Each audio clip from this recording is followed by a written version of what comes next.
Alright, you hooligans. Sorry for the wait, audience. You know how we start this whole thing. Roll call.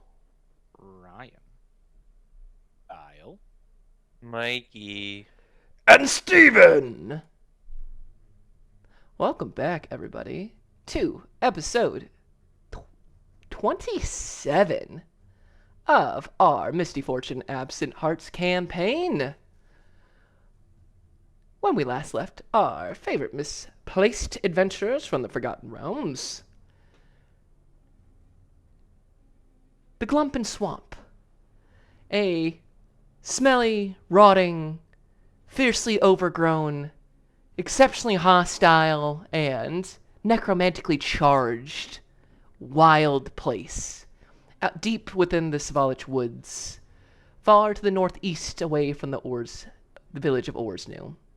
Having followed the ghost of Sari, one of the young lovers of Orsnu, who was murdered well before her time, along with her lover Benedict, the party had begun to follow the murderers of Sari and Benedict, following Sari's ghostly bloody footprints deeper and deeper, moving from the Svalich woods into the Glumpen Swamp. There they rescued a young Vistani man who had made some poor choices in Vardo placements and places to sleep, having lost his Vardo sunken into the bog, being rescued by the party. After a short rest, gifting them a beautiful set of playing cards and parting ways, the party came across a giant, ancient red dragon skull. The flesh bubbled and boiled off in this acrid pit of tar, with two majestic golden rings of fine, immaculate quality still perched on both horns of this dragon's skull. The party investigated, finding strange arcane circles around this tar pit. A large protection from good and evil on a much larger scale than the individual that most wizards would see. Alder was able to successfully apply some of his older, more advanced knowledge of the weave gained through combat experience and his own studies to successfully complete this large circle of protection of good and evil, stopping these, what we will refer to as bog wights, from moving out of the acrid bubbling tar and trying to drag our favorite adventuring group into its clutches. As the party continued adventuring further in, following the tracks, strange visions, each unique and fearful to all three of our party members, including the young, kind-hearted Luca Costel. Or Luca Babu. Sorry, Costel is his father. Costel is not his last name. With two of the party members struggling with the visions brought on, with momentary instances of paralysis and stunning statuses, the party was able to push through the visions of the swamp, choke down their fears, and steel their minds for the battle coming forth. They stumbled upon an ancient open pit burial grounds, a strange temple inhabited by orcs and snake-like individuals known as the Yuan Ti, using their stealth and overwhelming magical firepower, and the DM experiencing orcs being lit with a well-placed fireball all over again, just like our first campaign, for anybody who remembers a Burning Banner tribe of orcs once upon a time. Thank you. The party engaged in a swift and brutal combat. Having swiftly taken out most of the orcs, the fight began against the party and the Yuan Ti. Humanoids with bodies that have been changed to mimic that of serpents. One with the head of a serpent and two with the lower body of serpents. But with martial and magical skill. Fight was short, brutal, with the party prevailing. We now return back to our party. Luca successfully hiding in the trees outside these open burial pits. We see a interesting sight. Audience, come with me. Let us go to the maps. In the pits of blood and bone, as they are kindly called in our module, it is a strange, almost reminiscent of I believe it's Peruvian open burial chambers, where thousands of various humanoids' bones are piled up in these various pits, spilling out, being left to the open to rot and feed the carrions that haunt this portion of the Glumpen Swamp. A steep staircase with Sare's illuminated bloody footprints leading down deeper into this complex. Our party lit these 2 tents made of rough canvas on fire, which have completely burned down at this point. The bodies of the orcs caught in this fireball, only their blackened bones remaining from the onslaught. A larger, ornate, and beautifully constructed purple tents with gold trimmings, ornate rugs in the center, and a iron, heavily locked chest remains in the Yuan T's personal tent. An orc impaled on a 10-foot long pole is placed almost ornamentally outside of the tent.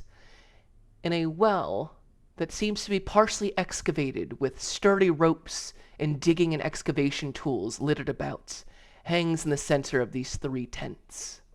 The smell from it, even those of you without a keen sense of smell, can smell the gut-churning amount of rot and decay emanating from these pits, exacerbated by the damp, bubbling bog that surrounds on all sides of this pit. We return immediately back to our party. The adrenaline beginning to fade as the sounds of battle cease. The thunderous roar of a fireball now echoing deep throughout the Glumpen Swamp. And our party, for the moment, victorious. The 3 of you are all loosely gathered around this purple tent. Luca still hiding up in the trees, as instructed by his friends. We return back to you, party. Yeah, nuanced. Come on down. Let's see how Luca does coming down from these trees. What the actual fuck? Is it 19? Is Yes! it 19? Yeah. He's good. He pops that right on down.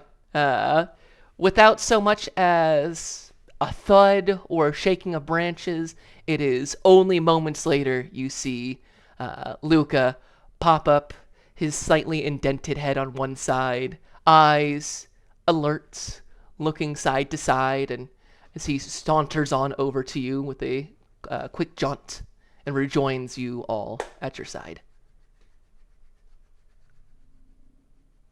You're doing a good job keeping yourself unseen out there. I'm gonna promote you to uh to hometown helper. How does that sound? Hometown helper. Is that is that like a friend, but more? You couldn't have said it any better. I was gonna say you've always been a friend. You know that, and just like you said, now you're more. So in addition to keeping yourself safe, I am upgrading you to having permission to if you ever are scared and want to help out, you have my permission to throw stones. Do you have a slingshot or a sling? You could sling a rock at somebody. Whatever you want to do to help, you have my permission. But you have to do it in a way that keeps you kind of on the outskirts, okay? I've made so many friends. And he's beaming side to side. He picks up a rock and he sees one of those wells, and he's gonna try to huck it as hard as he frickin' can. Is this dice unbalanced? What are the numerical chances? Why do you Don't say those words. Don't say those words, because you know I can calculate that. Why do you never roll this well when it's the bad guys? With another 19, and then with his strength, it's an improvised weapon because it's a rock. Doesn't technically have that in the stats, unfortunately. So it's just going to be the flat one on that one. That's a 23. You see,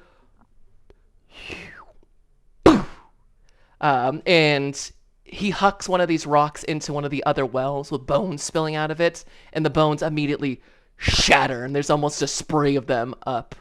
And I'll he just celebrate. I'll throw my arm around him and hold him close. he gets an arm around you, and he brings another arm around like he's holding another person to his side, and he's just moving side to side, and unless you stop him, he's gonna be able to move your whole body. He's giddy. He's getting praise. He's been able to stay out of this. He's made new friends. Luke is having a fantastic time in the middle of the Glumpin Swamp. Yeah, I'll move with him and hold myself sturdy, but not fight his movements.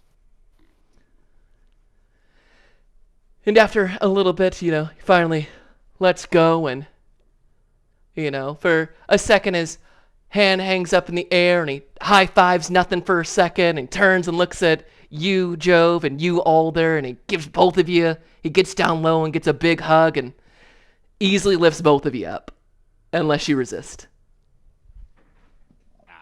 Jove would let it happen. He's not one for getting picked up by just anybody, but big man deserves it.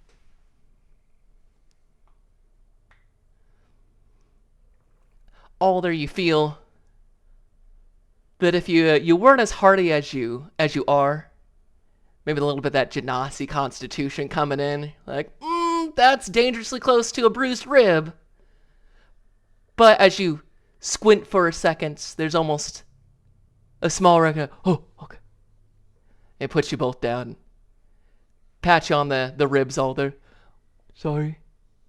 Yeah, a little too much there, buddy. Not built the same way. Yeah, you Now, like a torch. Hot, I but wooden.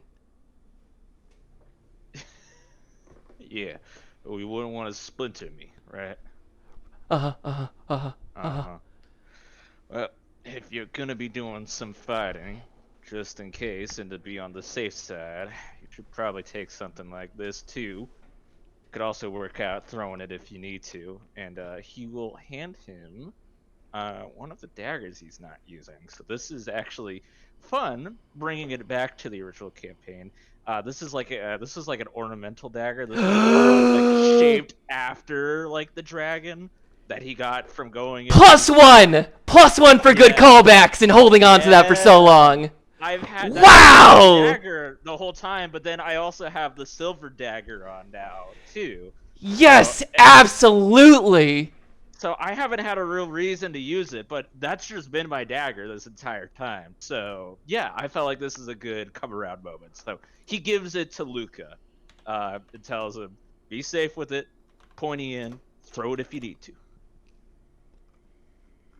And it's a little small in his hands, but he gives it a couple quick swings. graceful is not how he is going to use the dagger, Oh, but yeah. there is plenty of strength behind it. And you've kept it well maintained, and its unique dragon-like qualities are rather fitting.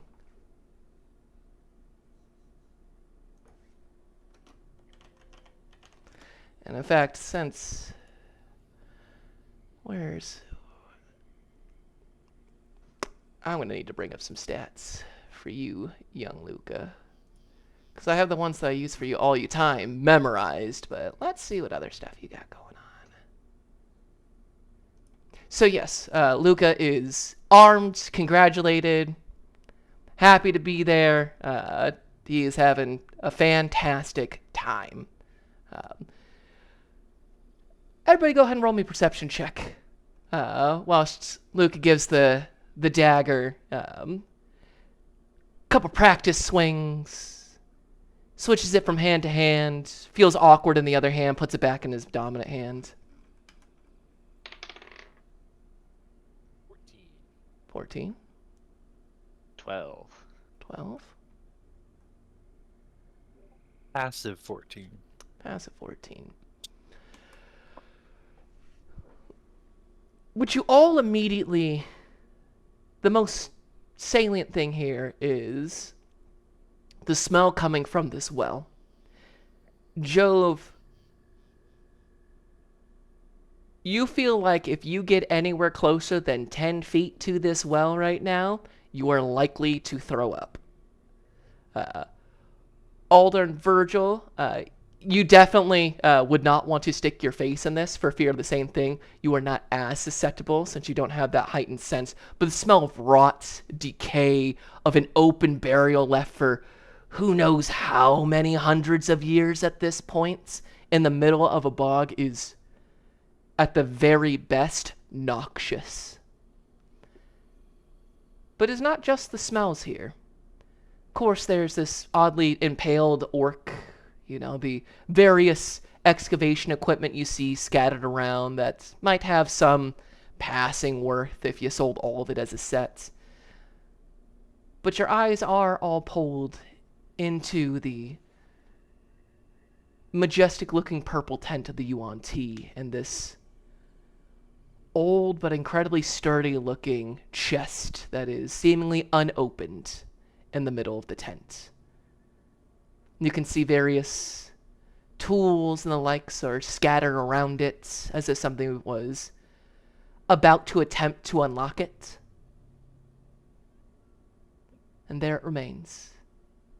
Barring that, those of you who rolled a 14 see a bit see Sari's footsteps fade towards the central entrance. But for the moment, everything seems quiet enough, minus the bubbling of the bog all around you. Can Go into the... Sorry, go ahead. No, you go ahead. I was just gonna say, before we went into the tent, can Jove take a look at this orc corpse? Does it look more... what he's trying to suss out is is this a warning, or is this more of a ritualistic good luck charm, as it were? Oh, a good question. What? Oh, I would say, Jove, go ahead and give me an investigation check.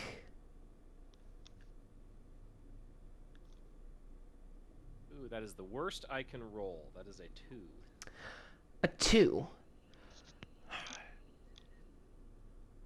Jove, this orc is armored, doesn't have any weapons on them, clearly was disarmed, bears the same markings, armor, and other foibles that you've seen on the orcs. Clearly was part of whatever tribe has been working through here. Whether this is ritualistic, or a warning, or punishment, you're up in the air about it. It could be any of these things, but certainly was an unwilling participant in this impalement.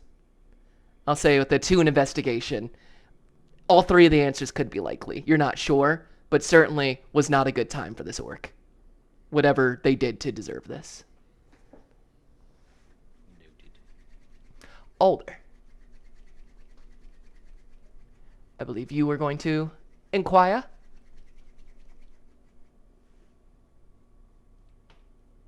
Yeah, Alder was just gonna be heading for the tent, specifically checking for any lock or mechanism on the chest. Yeah. Go ahead, and that's going to be an investigation check. Investigation? It's pretty good. That is a 26. A 26. So, looking at it, it is an old but rather well-made lock. You think that, while difficult, it certainly could be unlocked with a set of thieves' tools. It's a rather hardy, stronger than your typical average. It does seem to have some ornate and Yuan-Ti inspired trappings to it.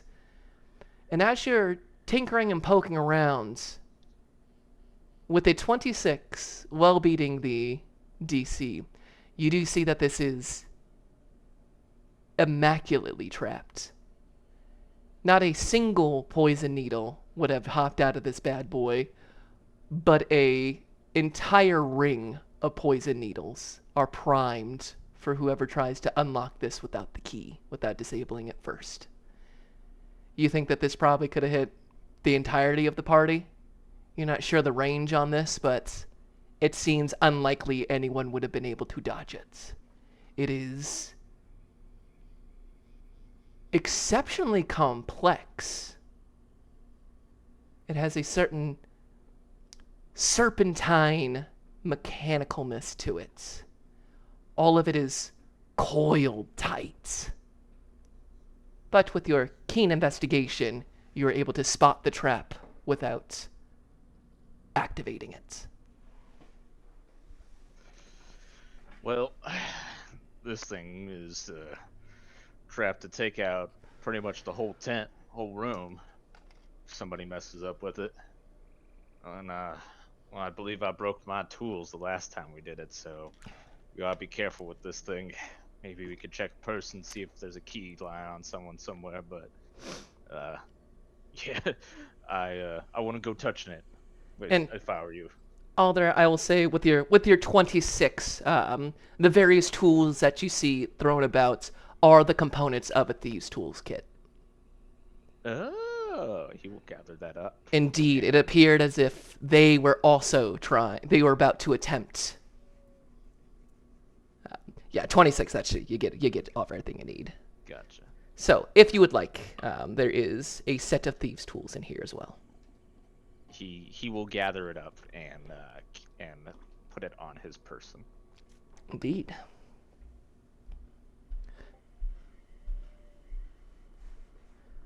I'm devoting all of my time for the foreseeable future into training Luca into improvised weapons. Trying to teach, eh? Yeah, I figure with my battlefield and fighter background, I can get something going there. Yeah, go ahead. Give me 2 checks. Not saving throws, just checks. Give me a strength check, and give me an intelligence check. Well, strength check is a 9. Oh wow, intelligence is a 18. And There then, you go. let me roll. Not what you were expecting from the Minotaur fighter. Nope. The streak is broken for Luca. Only an 18 this time. It's an 8 and a 4 on his strength and his Oh. intelligence, and his 4 drops that down to an actual 1. So you are trying your darndest and trying to translate a lot of this. The physical part, he gets well enough, but sloppy would be a very polite way of putting it. He puts his whole being into these strikes, which, if he connects, is probably going to hit really hard. If he misses, he's probably going to leave himself open for some damage. But you're giving it your best attempt with the time that you have. I did use the words foreseeable future. Yeah. So as you and Luca go side by side, teaching him the ways of the warrior, of a battle master. Alder and Jove, are you attempting to get into this chest? Well, at the very least, we would pat people down for keys first, even if it Yeah. looks like they don't have them. We're gonna check. Go ahead. Check first, yeah. Go ahead and give me investigation checks to see if you can find this key. Another 2. That's Oh a crit boy. fail. No We key to be both got found. our crit fails. Unfortunately, there's no key to be found. You check all the bodies. You check the orcs. Most of them are now just blackened bones. Let's go ahead and try it. And it might be a big cost here, but I could get it open. Well, Alder, let's take a second to think about this.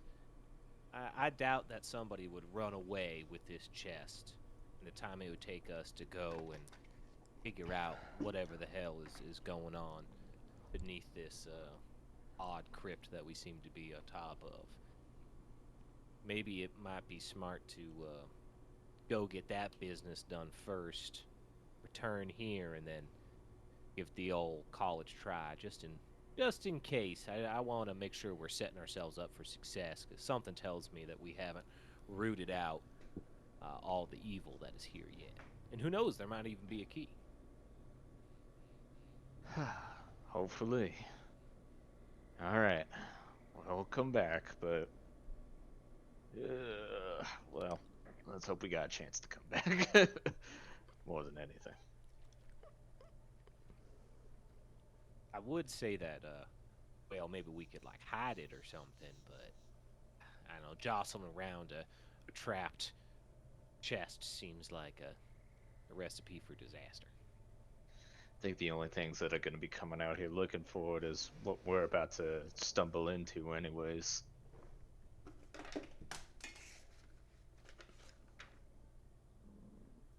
Well, then it'll be a nice treat for once we, already tasted victory. How about that? I'm going to hold you to that one. Okay. Sorry. If I felt a little more confident with my hand, I maybe would just do it right now, but... oh well. Feel you there. Unless I can go stand back over there if you want to as he holds up the tools. Well, I'm all kind of thumbs a little bit here. Don't necessarily have much proficiency, as it were, with the old thieves' tools. Yeah, well, then I have to try.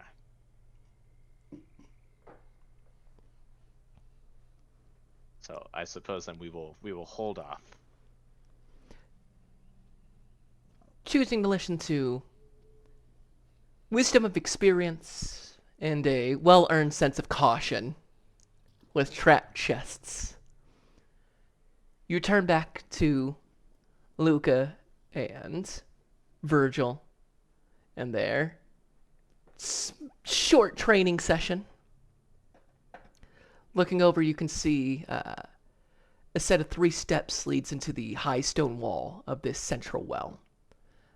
On the outside, you can see a weather-washed mosaic of war and slavery between humanoids and serpents that have been carved into the wall's curved kind of interior. No grisly details of dismemberment, disembowelment, decapitation. None of it's been left to the imagination. It is obscene in its depictions of violence. Serpent skulls, fangs bared, have been pressed into the carved divots that surround the top of the walls, looking out from the pits and giving you that almost haunted mansion stone bust sensation that the serpent's fangs are always pointed towards you.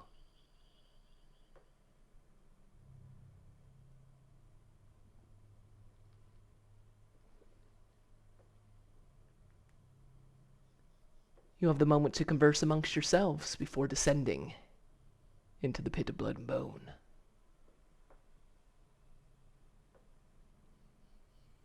Well, before we go down there, how we feeling, folks?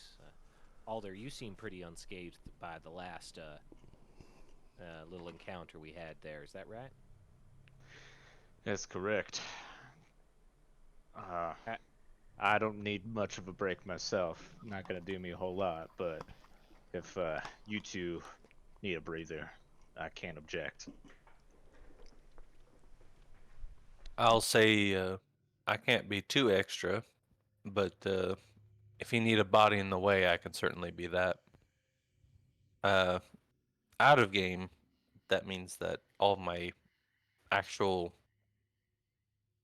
like things are spent.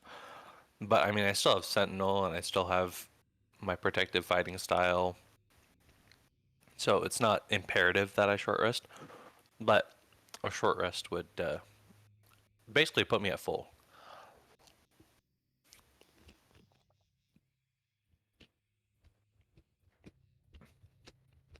What about you on your magical firepower there, Alder? You feeling? Still got some fuel in the tank there? The basic stuff, yeah. Unfortunately, I've tapped into things that are gonna take the most concentration between the big bang out there and loading up the ring for Virgil. Yeah, my ring is completely empty. Out of game real quick, Alder, have you used your arcane recovery for today? Because I don't have it noted, and I usually note when you use it. We did use Arcane Recovery, I believe. All right, I will trust your word on that one. I could have sworn that we. I just don't remember what spell slots you brought back, because we've really only had the one short rest, and I was just trying to think of what big spells you dropped on that first one. I don't remember a ton. Not to I contradict didn't you. drop a ton, but we spent 2 third-level spells because. Hmm?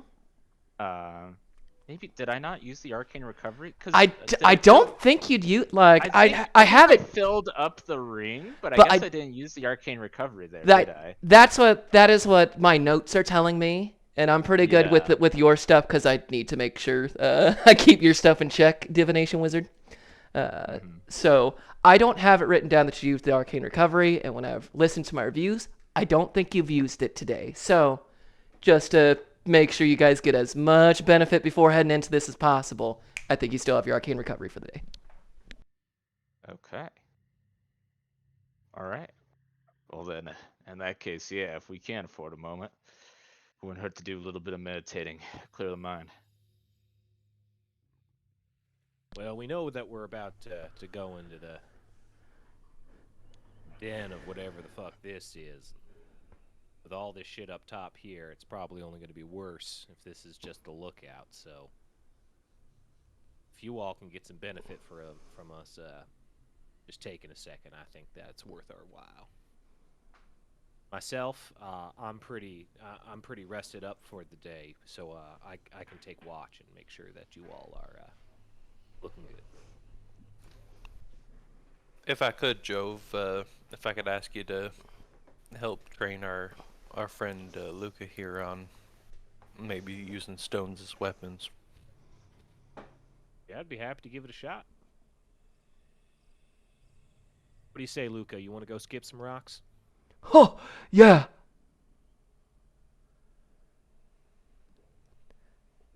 With that, a short rest is enacted. So we're going to hit Dagon, spend it. Jove, go ahead. For you, give me a strength check. And you're a barbarian. You're not really a master on that one. So go ahead and give me wisdom on this one. It was 14 strength 14 strength. and a nat 20 for the wisdom. Let's go. Nice. Luca rolled a 14 on strength as well. And an 18, but with his wisdom, that drops it down to a 16. So you find that when it comes to hucking rocks real hard and with some surprising accuracy, Luca's very good at that part. Simple rock chucking, nailing it. You see him whiz this, and you can see parts of the stone embed into the walls. You make a target, and Luca almost mechanically can knock it. There's a strength in the arms and the shoulders of moving around sheep all day and having to be a shepherd, basically, for most of the livestock in Orsnu. Has made it to where he's pretty good at pinging stuff. He makes a, I once hit a wolf that tried to take my favorite sheep. And it was a lot like this. And as it slams into another rock wall. So Well, I will if- say, I think with If with you ever that, see folks coming up on us too close, just think of us like sheep and the bad guys as the wolves, okay? okay. And I'll say, yeah, with both of your help, I think it would be ridiculous not to give Luke a proficiency with hucking stones. And a dagger is a simple weapon, so I'm gonna choose to give him proficiency with both. With those rolls, he's able to find 11 real good stones for hucking, kind of around here that he can carry on him. Joe, give me a perception check. That is a 8. An 8?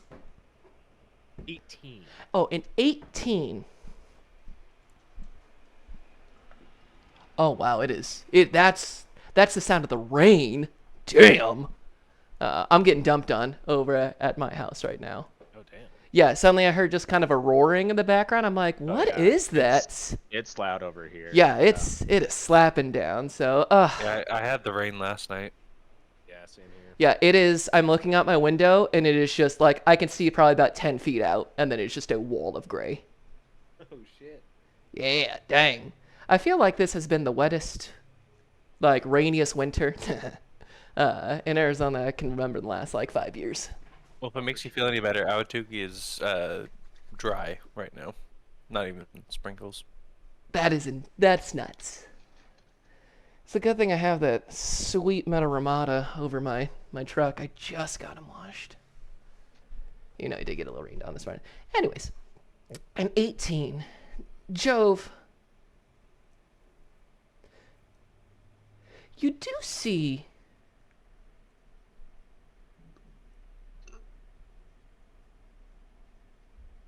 that Lucas put on a pair of gloves.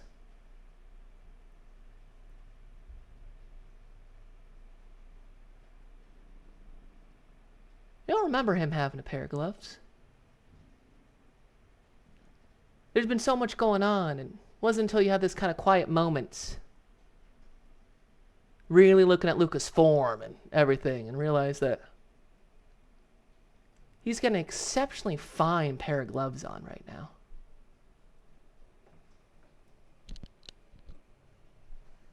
Your hands feeling cold there, champ? What? No. Your hands, no? No. They feel nice. And he slaps his hands together and looks to be, imagine like a really nice pair of gardening gloves. You know, kind of thicker, fat in the fingers, enough for Luca to get his hands into. Makes it so he just chucks his whole hand into the earth and then pulls up the stone that he's looking for.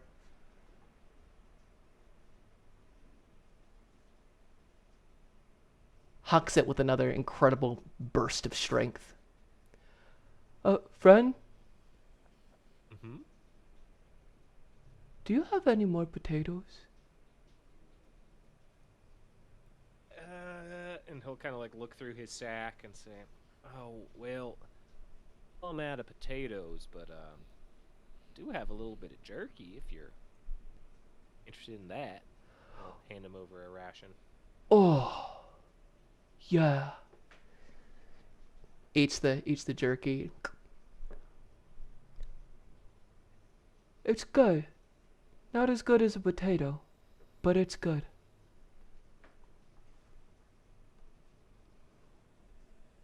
And Lucas seems his normal, happy, exceptionally strong self.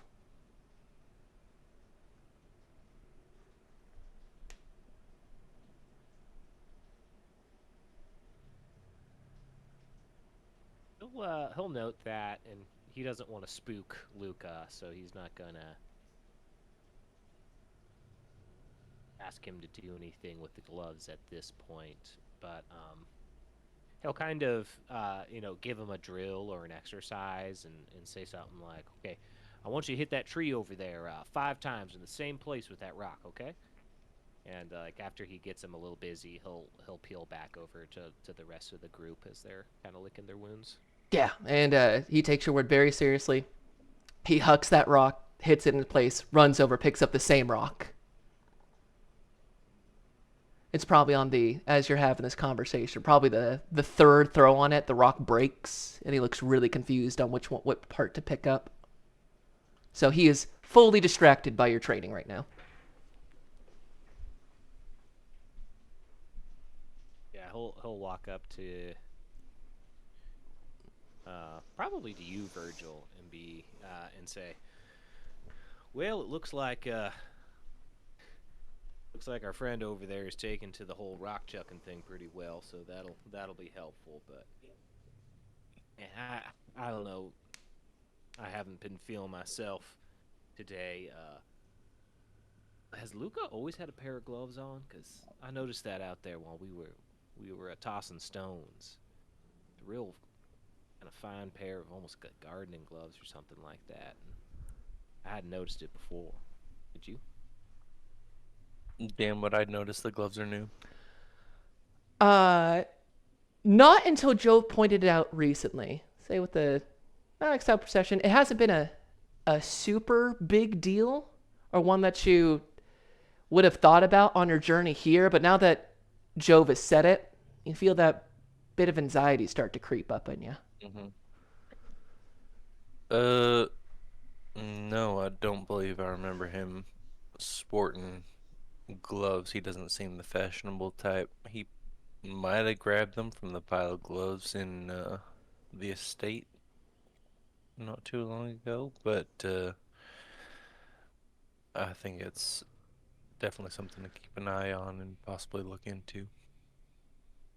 I was thinking the same thing with regards to him just swiping a pair up from the manor or what have you. But okay, as long as we're all on the same page, I just hope if we tell him to chuck rocks that well, those gloves don't make him end up chucking rocks at us or anything like that. Hate to confuse the poor fellow like that.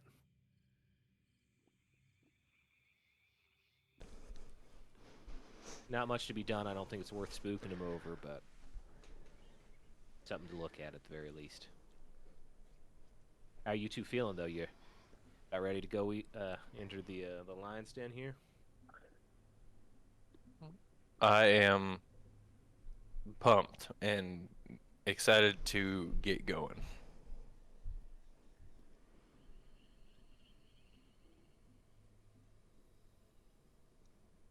I'm about as ready as we're ever gonna be. Keep your wits about you. You know, Colt might be involved. You know, whoever's doing this with the gloves. And and possibly some more snake friends along the way. Glad I got a breather before we did that.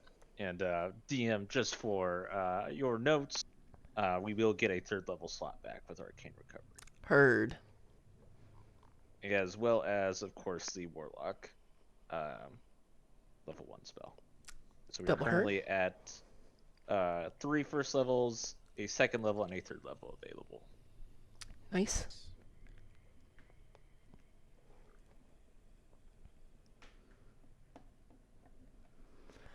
Well, with the party finishing their final short rest.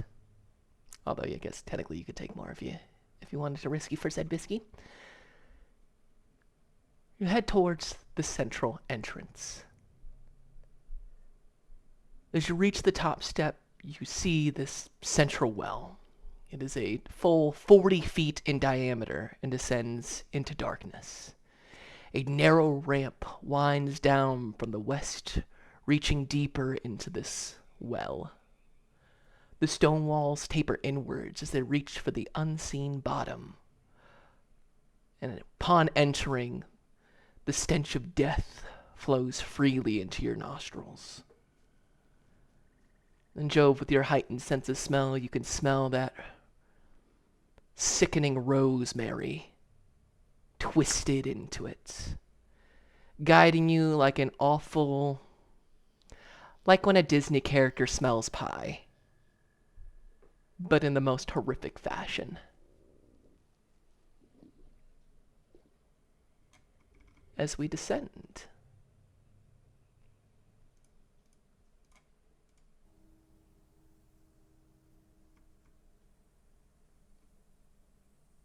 There we go.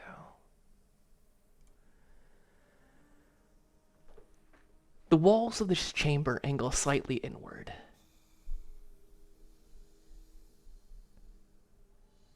You head down the first set, like a large spiral, heading deeper and deeper into darkness.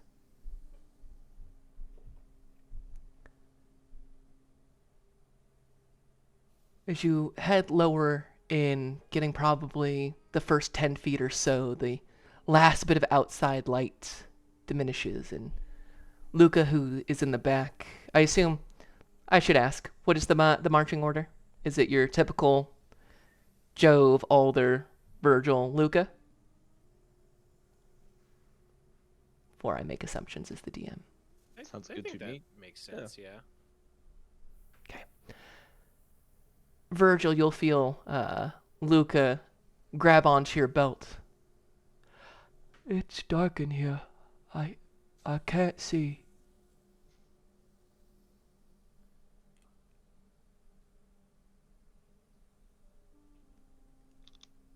You can feel his large weight drags behind you.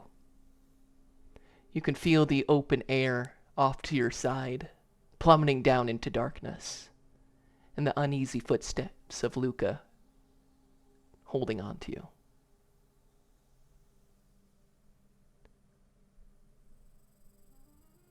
I mean, I can't really see anything either, so I'm also kind of just blind leading the blind. Alder Don't you can- get dark vision for being a vampire spawn? Does vampire get vision? I feel like that's something that you should If have. needed, Alder can also just No. produce flame and hold it, above his head to try and provide some immediate light. It was not on the list of things that you told me. And that is a mistake on my part. You should have dark vision. It makes no sense for a vampire spawn not to have dark vision. A vampire is like, God, I can't see. Fuck, I can't see in the Anything. dark. This is nonsense. This sucks. So yes, I believe everyone here but Luca has dark vision. Yes. That means that the three of you can see that it is a straight plummet down. You can't see the bottom of it with your dark visions right now. It's definitely past the 30 feet. But you do worry that someone without dark vision in this now lightless expanse someone not particularly graceful like Luca may take a wrong step.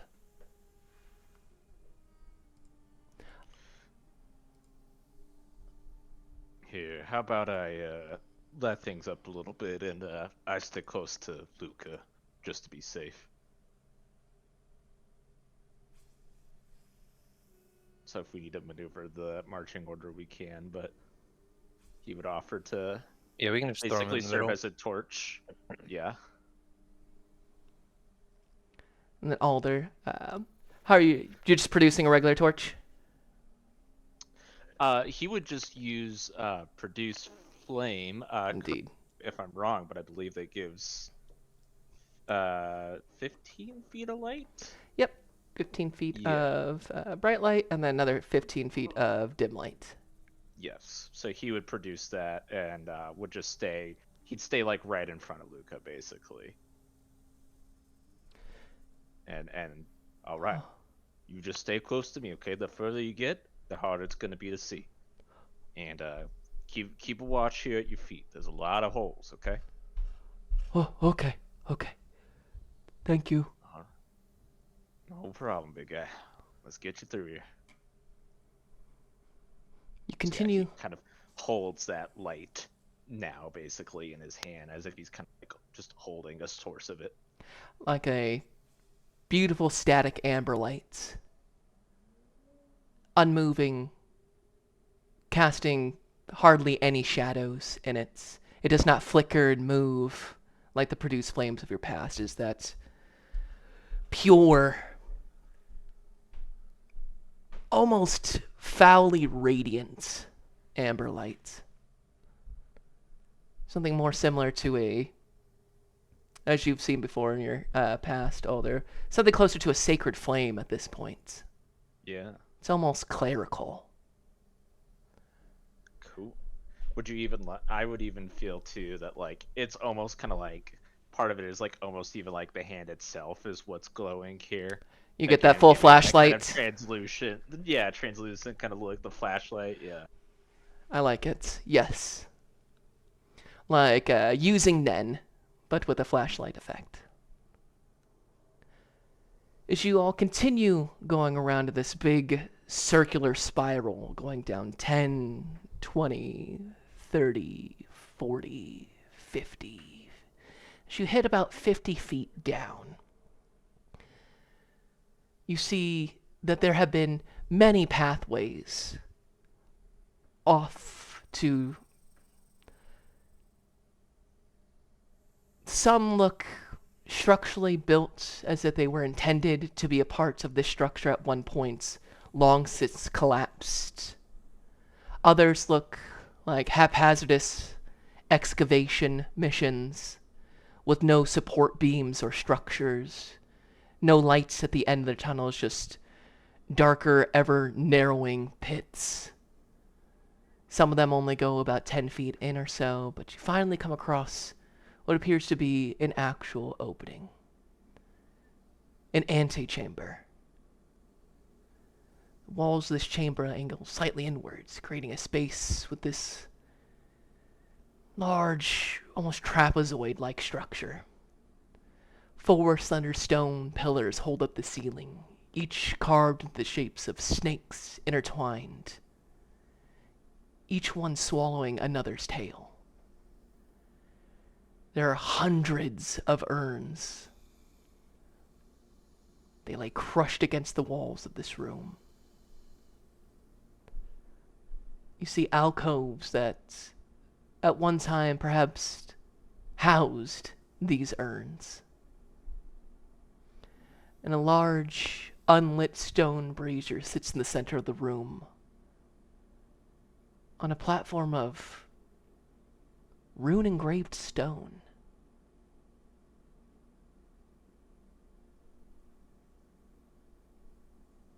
These runes, do they look like they are specifically like spells, or is it a language? Give me investigation or arcana, wizard. Alright. That is an 11 investigation. An 11 investigation. You look into this antechamber. You guys haven't stepped fully into it yet. You can see that it leads in at least 30 plus feet or so past where your light can illuminate. Another path leading further down into the well. But they do seem arcane in nature, all there. You raise your hand slightly to get a better look at it, and as your light washes over the runes, they begin to glow. And a burning, bright yellow and red flame illuminates the entirety of this antechamber. The flames send the shadows of the broken urns dancing along the walls. Compared to your static amber, it is slithering in this brazier, flicking out the flames like a serpent's tongue. And a voice emanating from the back pillars as the shadows dance. You see two fang skulls float out from each side of the alcove, held aloft by the bones of a large serpentine body. And from the shadows, you hear, "So many visitors after such a long, lonely time. The other promised a sacrifice to the Night King. What do you all offer? Do not lie. We will taste it on your breath." As the two heads speak in unison, twisting together almost like the, how do you phrase it? The Asclepius?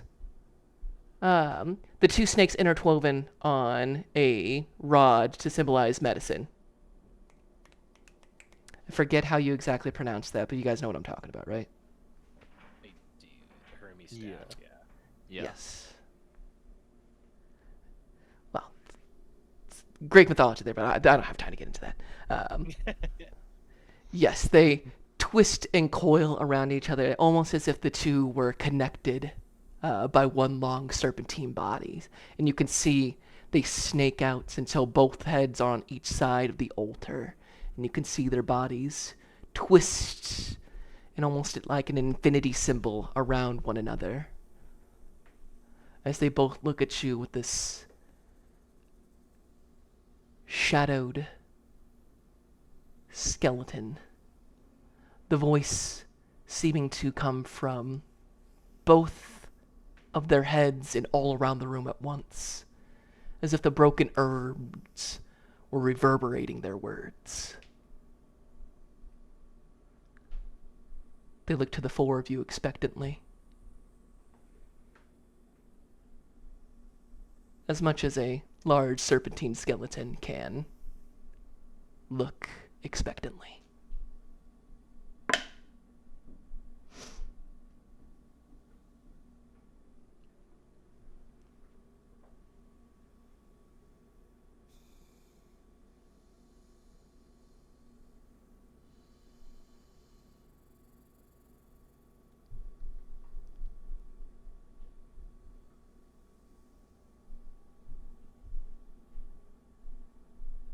The moments pass.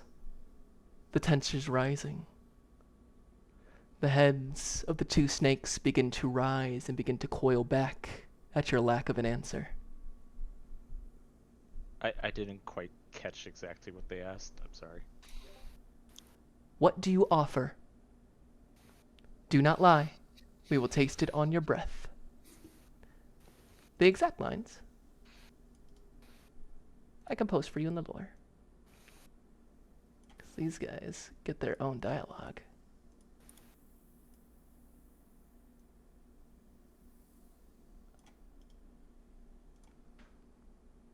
Bam.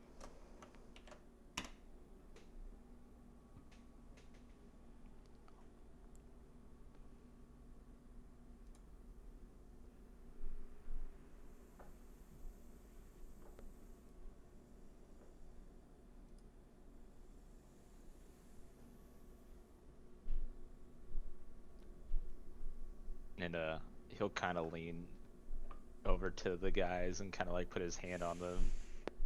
He'll let go of the produce flavor, and Joe, and kind of pull them together and be like, do they want? Maybe could we get away with giving money, or are they gonna want something more?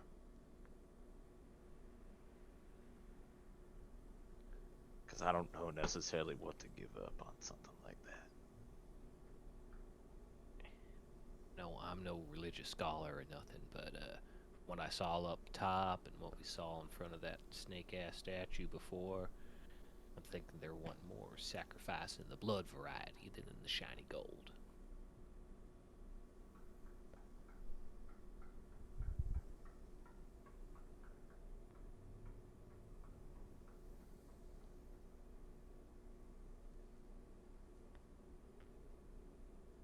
But when it comes to the supernatural here, Alder, I guess you're our resident expert, so follow your lead here.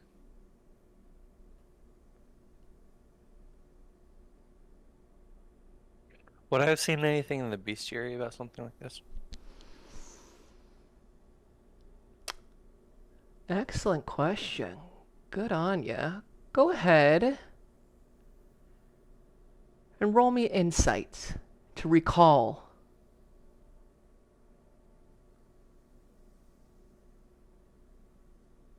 9. 9?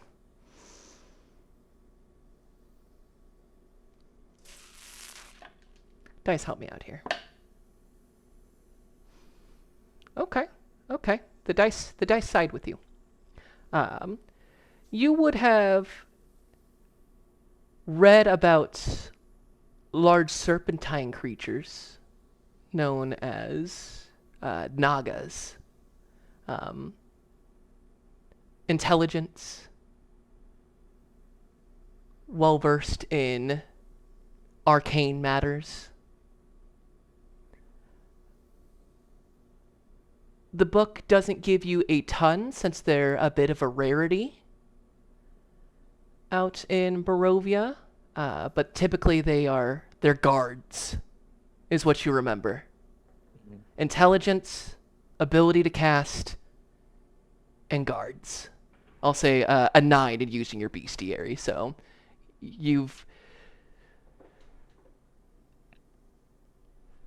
I'll give you that, and you use that as you would like.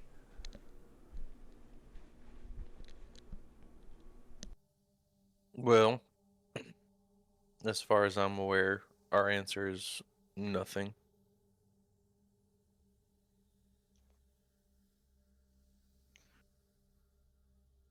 If you're looking for sacrifices, suppose you could take what's left of the orcs that we had up top. Interesting. Okay, Alder. Give me a persuasion check. And since you are offering blood sacrifices, make it with advantage. Okay. Charisma, you said, or persuasion? Persuasion. Specifically persuasion. You're trying to persuade them to take the dead beings up top as a sacrifice. Well, thank goodness that was with advantage. That is not a crit fail, and it is a 17. A 17. The two bone nagas twist together and create that same symbol once more. Their heads turn to each other, nod.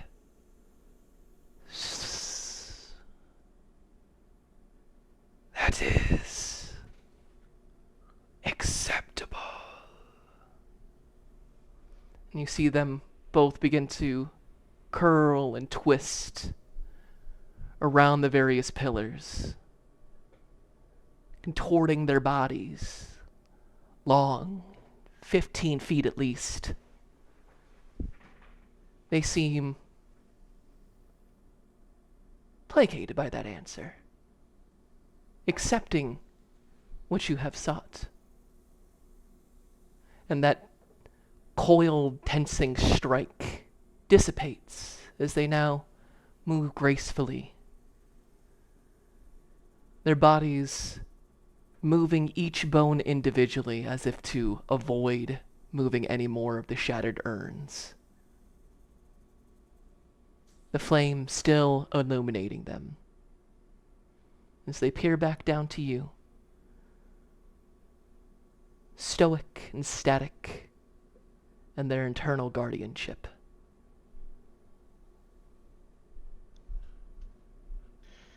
Well, we might have to go up and grab a body or two. I mean, they seem to accept it. I don't know if they'll let us just walk by without the sacrifice, though.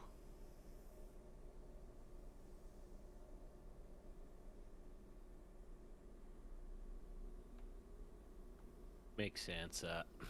I'll trudge back up there and drag down one of the orcs. Virgil, would you be okay with grabbing one? I'll stay here and keep Luca company. Give a light. Yep. Luca, stay with the holder here. Luca has been dead silent this entire time, and when you look at him, he is about 3 shades paler than you have ever seen him. He rolled a 4 on this. He is terrified and currently cannot move even if you wanted him to. So, for the first time, he doesn't answer. Yes, friend. His teeth chatter, his knees shake, and he stays right in place. He's a real Scooby-Doo. Yeah, as it turns out, giant bone serpents really give our boy Luca the heebie-jeebies.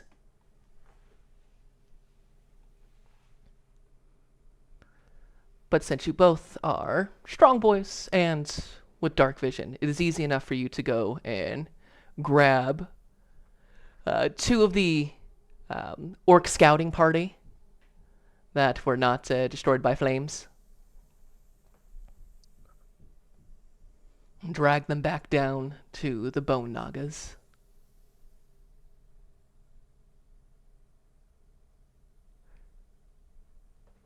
As you place both of them into the antechamber,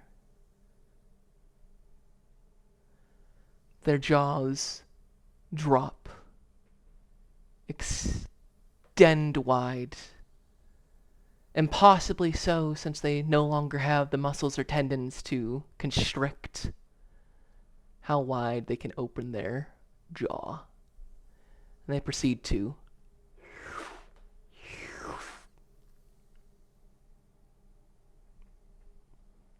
as the bodies are slinked like thousands of centipede legs. The rib cage and the bones of these nagas move the bodies down their lengths, up into the alcoves, sequestered away.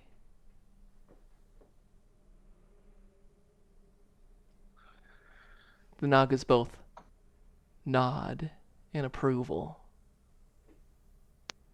The fire still lit, allowing you all to see the faded fresco on the walls that depict dozens of Yuan-Ti ceremonies with hundreds of slaves of all types of species.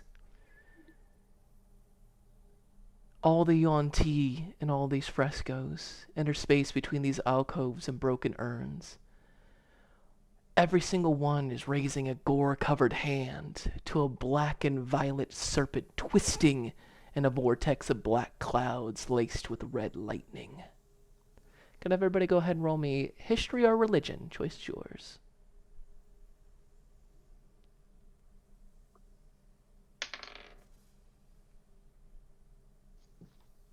That's a +4 for 9. Wow. That is a 10 for history. 14 for history. 14. Jove. You're not great with Yuan-Ti history or knowledge, but having spent some time in Mulemaster, being a actually studied man yourself,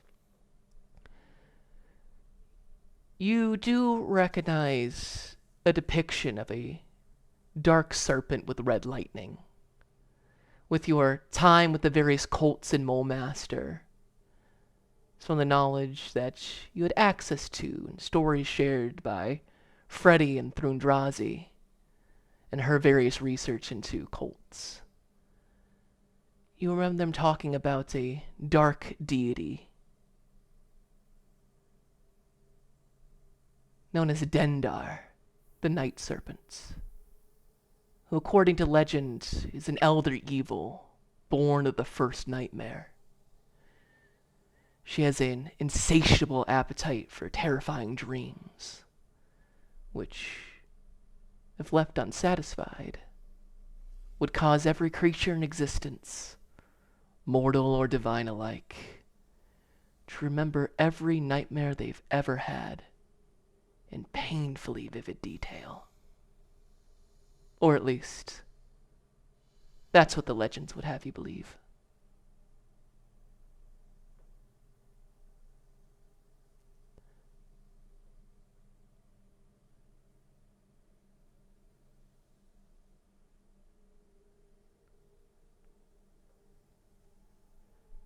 In fact, the only reason you know this, Jove, is because Dendar is in the same level of malevolent deity as... Oh, what's the exact name on this one?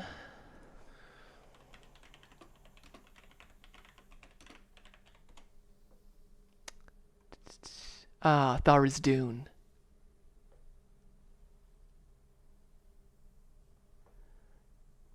The Elder Elemental Eye from your time in Mulmaster.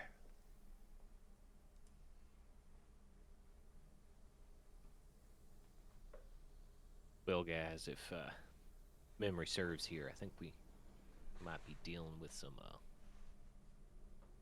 old shit here. Talking real malevolent deity type of character here. If you couldn't take from the blood sacrifice and everything else like that, this Night King fella, it ain't these two snakes right here. They're just guards.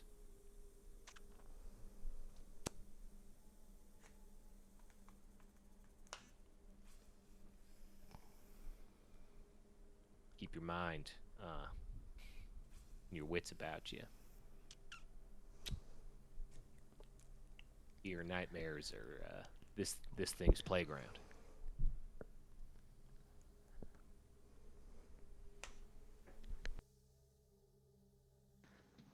Yep.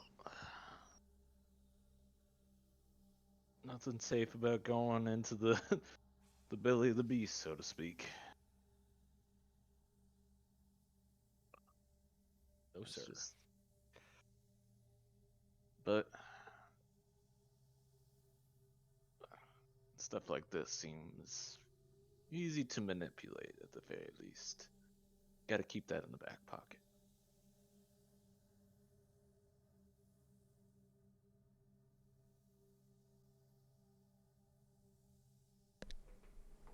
So, I imagine we try to advance then now, right? Yeah. Indeed. Yeah. You begin to head down further into the well. Let's see how your boy Luke does not move. Still petrified in place, eyes fixated on the two large serpentine skeletons. It'll be okay, fella. As he puts his hand on his arm and is tug him to him. They'll honor their word. They're bound by these kinds of things, okay? Plus, it'll be even scarier if you go here without us, alright? So come on. Persuasion check.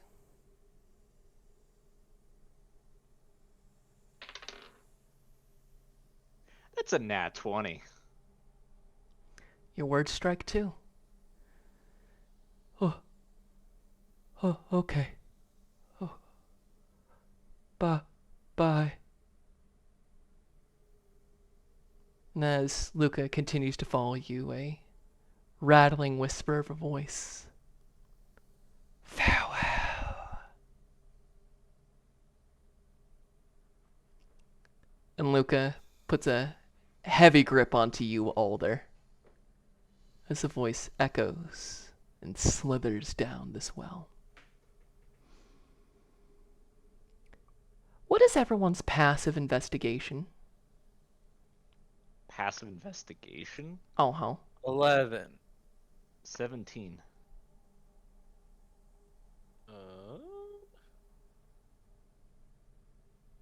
11. No, 10. Alder, you are the only one to notice, particularly because it is not only your forte, but the light also helps you catch that about 20 feet from Jove, you see the unmistakable signs of a glyph, primed. It fades into the walls rather seamlessly. To those of unstudied arcane means, it would have been easy enough to miss. But in this darkness, and with your backgrounds, and having seen in the past the dangers of what a glyph can do to an unsuspecting party, your passive intelligence is able to detect the glyph before it activates.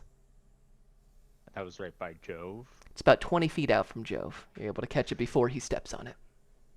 Whoa, Jove, stop right there. You're heading straight into a glyph. You walk into that thing, and any kind of crazy spell's about to go off. And he'll try to point out to him kind of where to adjust and move. See, that's the problem there, Alder. There is no place to Oh. move. Oh, no. And you know that a glyph placed here, so active, is certainly intentional. You will need to find a way to disarm it or dispel it. For the only place to get around this would be simply to jump down into the darkness and risk however big that fall is. No roll needed. You're well versed enough in the arcane.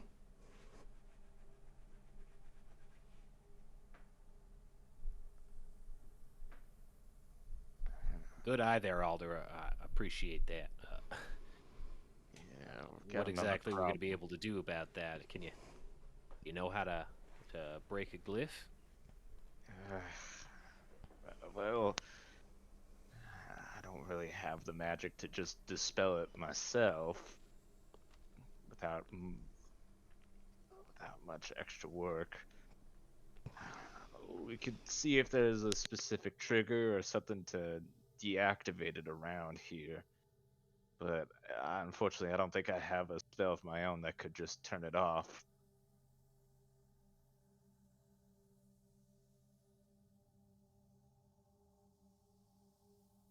Also, for accuracy's sake, I do have a passive 11. It wasn't 10. Fantastic. I'm not that stupid. Oh, luckily, it's DC 15. I am gonna chuck a rock into the glyph area.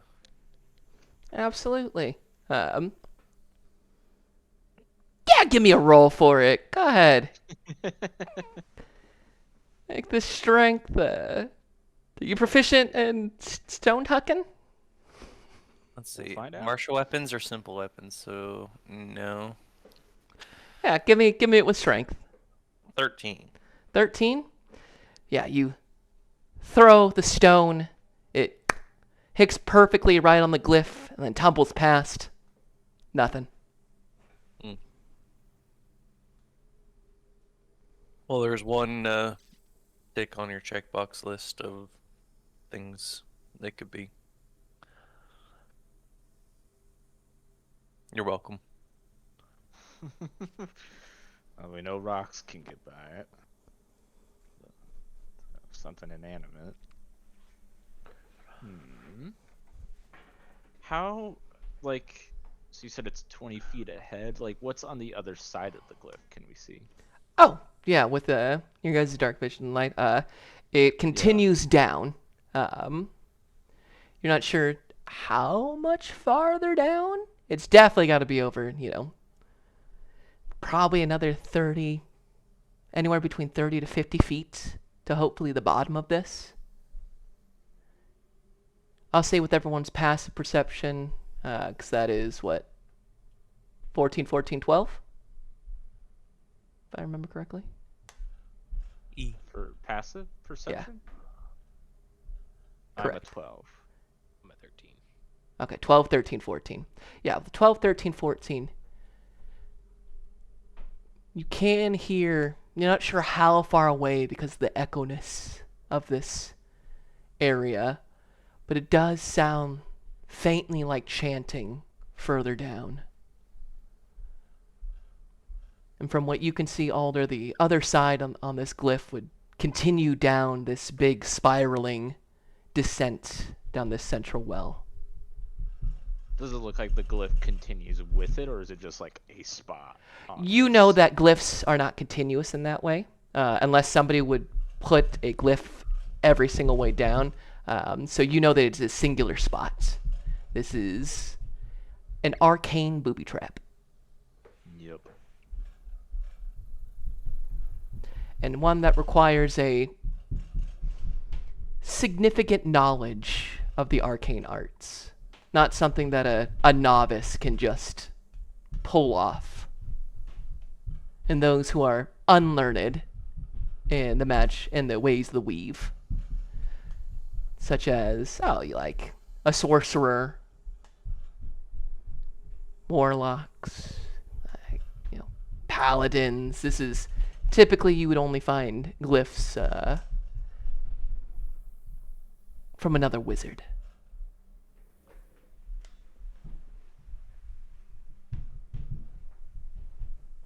Well, we got a couple options. Try and find another way down. I could try teleporting past the glyph, see if I can scout ahead or find something. Although getting back would be another issue. Or we plow into the glyph, which I personally do not recommend.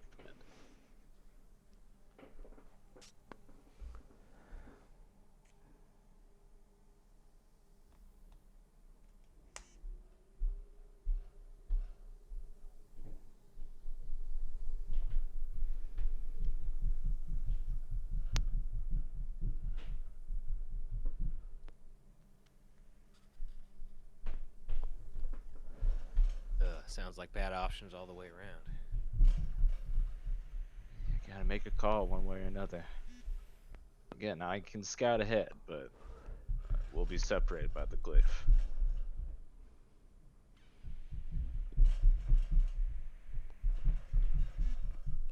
Dimension door would be nice, right? Or just dispel magic, you know? I was about to say, I'm like, why use the 4th level when third level dispel magic and a good roll could get you through.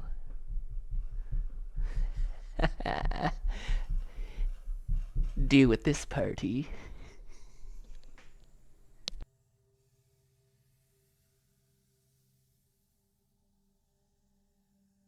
So our options are either jump into the darkness or cross this glyph, huh? As presently stated, yes.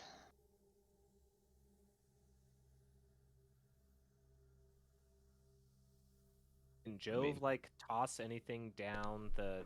If I'm visualizing this right, you're saying that there's kind of like a dark pit kind of thing that we can go into. You're going down a gigantic 40-foot in diameter central well. You've been going around this kind of partial stone, partial wooden staircase that goes around the outside in a spiral heading lower and lower. So this would be just the center is open area. It's open pit.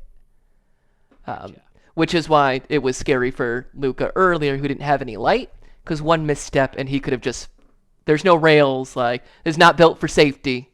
It's a Yuan Ti burial pit central well that is who knows how many hundreds of years old that practices human sacrifice. There ain't no safety rails on this. OSHA doesn't exist for the Yuan Ti. So at any point, you can just jump off the side. So yes, Jove, if you wanted to toss something down to see if you could hear. Like, yeah, gauge the distance of how far we have down to go. Uh-huh. Good, Jove wants to do that, so he would. Sure. What do you want to throw down? something. Let's see here. He has in his pack all sorts of fun things. Let's just say that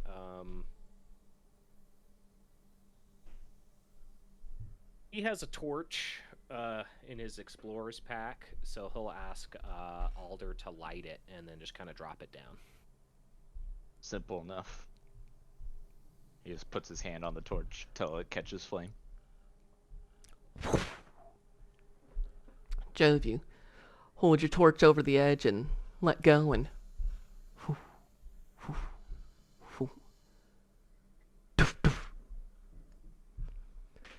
looking down. I have a map for these things. Let me see. I can tell you. Each one knows. Oh. B.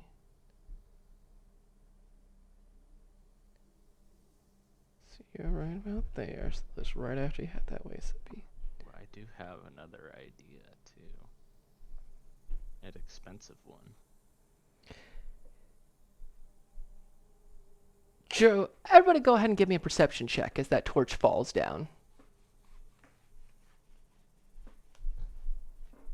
Luca, you too, buddy. Passive 12. Luca got a 6. What is perception? Yes. Nat 20 for 19. Virgil, you follow the torch. You can see that the bottom from where you guys are at, saying parse only slightly down from the antechamber, is 10, 20, 30, 40, 60. So the very bottom of this is 60 feet below you. However, 10 feet up from that, so 50 feet below you, you do see another entrance, much like the antechamber. You can see a number of, where the torch hits, old skeletons, many of them with broken appendages from a large fall, some shattered, and now hardly more than just dust. But there's a railing that's only about 50 feet or so down that leads to an actual exit at the bottom of this. And with a natural 20, I'll say, now that you see it, you feel supremely confident that the light chanting you all have briefly heard is coming from that direction.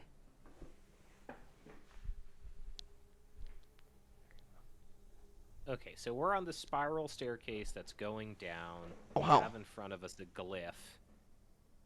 So does that mean we could potentially, like, jump to the other side of this circle without jumping all the way down through the center? You know what I mean? Like, hopping onto the other side of this staircase to try and, like... It's a 40-foot diameter. So if you were trying to go straight across, you will need some assistance. I do have have- my climbing kit, and if we have something that we can sink I have a- pinion into. I have a climb speed. What? I have a climb speed.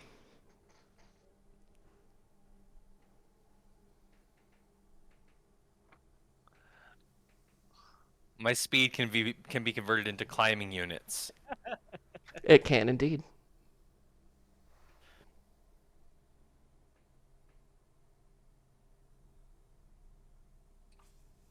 Well, perhaps we can do some sort of repelling situation out of here then.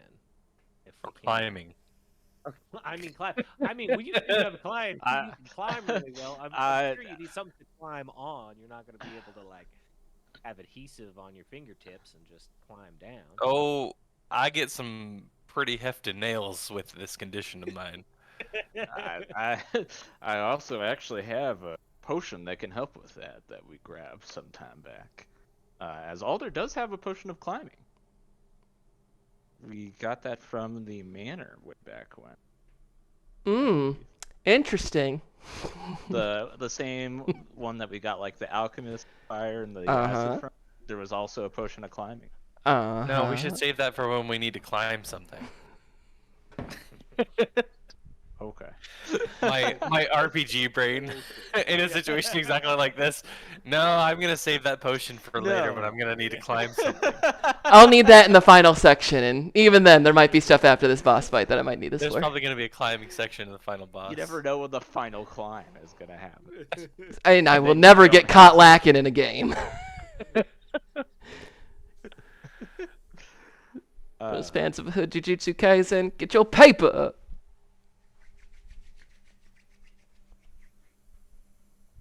If we're not loving the climbing idea, I do have another idea that we could test. It would take a bit of magic out of it, but, well, inanimate objects aren't doing anything for this glyph, but what if we did animate something? If we take me back and I find a corpse, I could try reviving and sending it forward. See if that sets off the trap for us.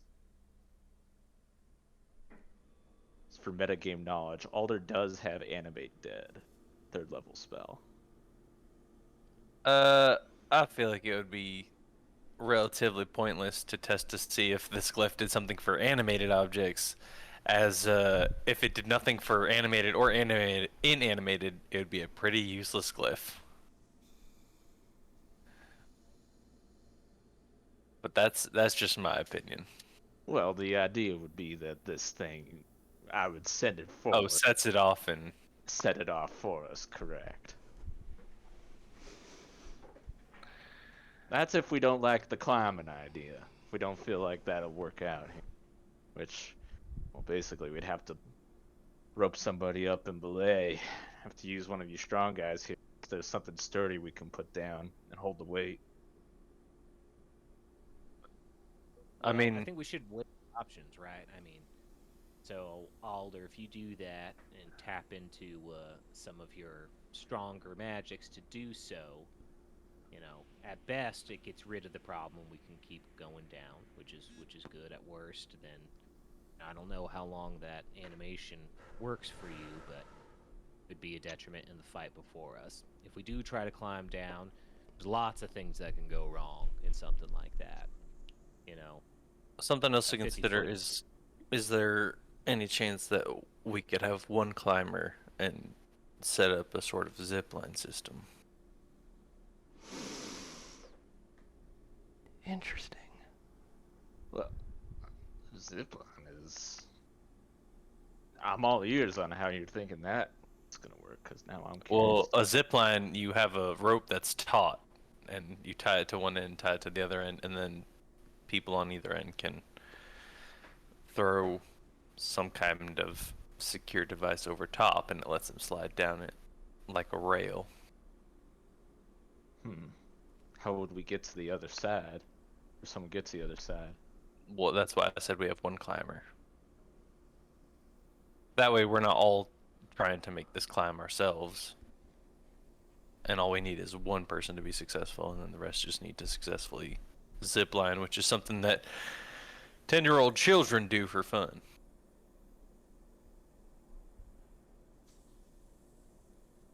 Well, yeah, and I mean, as long as this wall will hold some of the pinions, we could, you know, secure that line. Because with the old zipline thing, we would need something to anchor, so that last person could use the taut line here. I mean, we could rappel you off, Virgil, using myself and our friend here as kind of your anchor. Try and get you to swing across, or at least go on to the next level of steps and walk yourself around.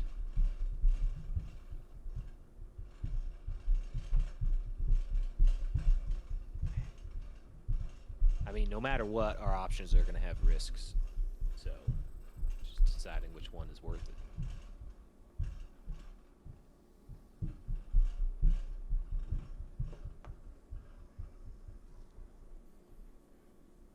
Well, I there just they have a are. I present them to Mr. Wizard. Yeah, and Alder, I mean, you're the one that has a better understanding of your firepower and all that. If you really think that you can dig up deep and do what you need to do with the bringing the undead back to life and still have the juice for whatever is facing us down at the end of this whole little cylinder here, by all means. But I think you need that extra little bit. Maybe we tried the good old muscle way. Well, I definitely think I could. I've got the magic to do it. Question will be whether whether our undead friend can survive said trap or not. That's why I said he could be an expensive way to do it. You Yeah, I guys don't think we think care too much about him surviving. Oh yeah, if he just blows the fuck up, I think that's and it's him That's- instead of us. The only, that's a win. my only That would concern be the about thing. that plan is that the glyph is made for more than one target. or for they like will- a living target. I don't My know how worry- specific those glyphs can get. my worry is that if that explodes, they'll certainly know we're there, so we might have to hustle. That is Ooh, another that issue. is a good point. Yeah, that does take any sort of element of surprise here. Sounds like zipline is the way to go. I think so. Well, Mr. Climb, are you going to be the one dangling off the rope here? I've Now got a who's potion if you Mr. need it Climb? Oh, me. Yeah, I was looking at you in the eyes. Yeah. Oh, right. This is Uh, the yes, I will- weirdest three-man comedy group I've ever heard of. These bits staring are you down, Mr. wild. Climb. But climb's on first, right? Okay, so I will use my 30-foot climb speed to climb to an area on the other side of this walkway that is past the glyph. Yeah, easy enough. No roll needed. You have climb speed. Make a wide breath to go around the glyph. And you said it's 40-foot diameter, right? Yep. Well, it's convenient that I have 50 foot of rope. Let you imagine. So yes, Virgil with no rolls needed. Climb speed doing the work for your affliction. Is able to set up across the way, down away from the glyph, holding his end of the rope. How are you guys going to attach it back on your side now that Virgil has successfully made it? Jove does have his climbing kit, which includes pinions, so if he can use a pinion around a knot to sink that into the wall, he would do so. I don't know what the walls are made out of, if it's stone or just like clay or what here. It's stone and earth. You've seen places that have excavated said stone, this kind of far on in. I would say this is not a matter of skill, Jove. This is going to be a matter of strength. So go ahead and give me a strength check. Could I have helped him put the pinion in before I went to the other side? Do so with advantage. Alright, started off pretty good. It'd be a 17 strength. 17 strength. Yeah, you fashion a pinion into the wall. Use your tried and true, as we have known many times this in multiple campaigns now, Jove's knot tying ability. And you get the pinion all cinched up. Virgil, you are at the other ends of said zip line. How are you securing your side? Are you just holding that right Yeah, there? I'll take a one of Joe's pinions with me and attempt to stick it in the wall, and then I will also kind of stay there and hold it in place. Yeah. Knowing that I'm not proficient with climbing gear, but I think I know how a stake works. Yeah, give me a strength check.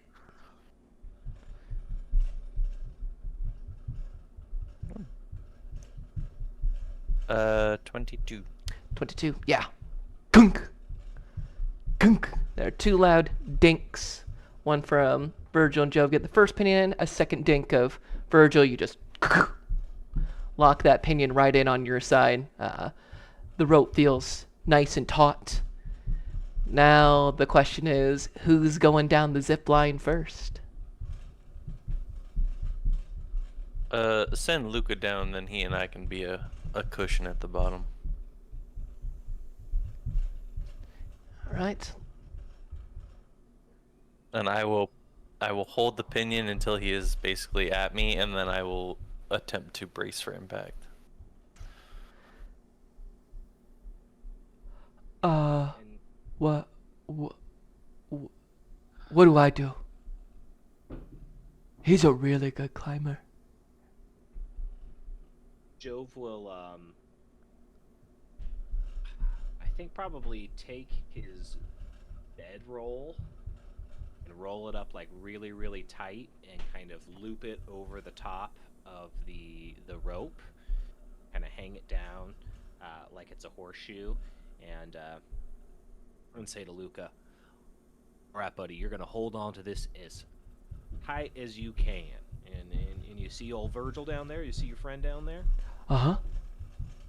You're gonna try and give him a hug. That's what you're doing. You're holding on as tight as you can until you get right chest to chest with him. Okay? Okay. Okay. Okay.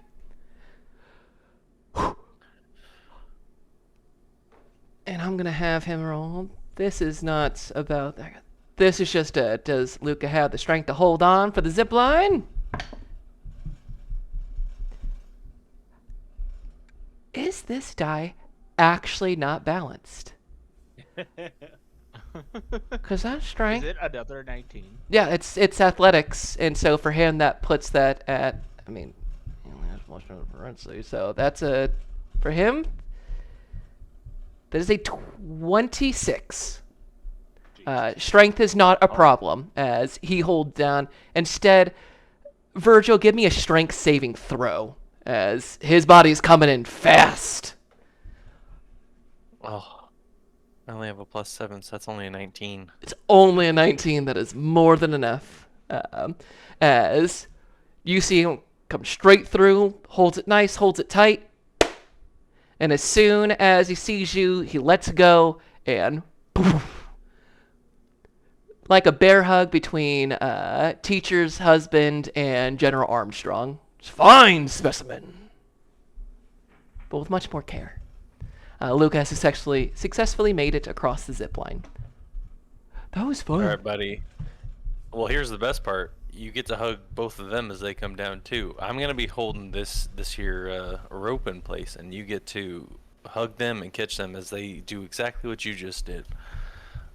Oh, I didn't like the last part, but I like this part a lot.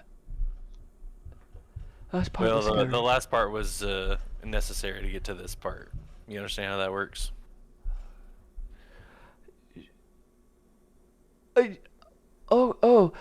Like when we put horseshoes on the horses, they Well, they don't like us cleaning it and putting it on, but they like having the horseshoes, like that. just like that.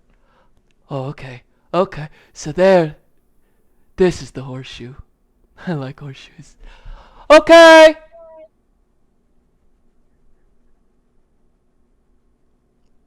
So- I think he's ready for you now. Jove will look at Alder and say, "You want to go first, or you want me to slide down?" Well,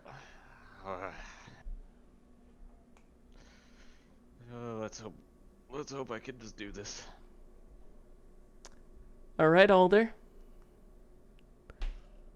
Give me this athletics check. Athletics, that's a 10. A 10. Let's get Luca his strength save. That's also a 10.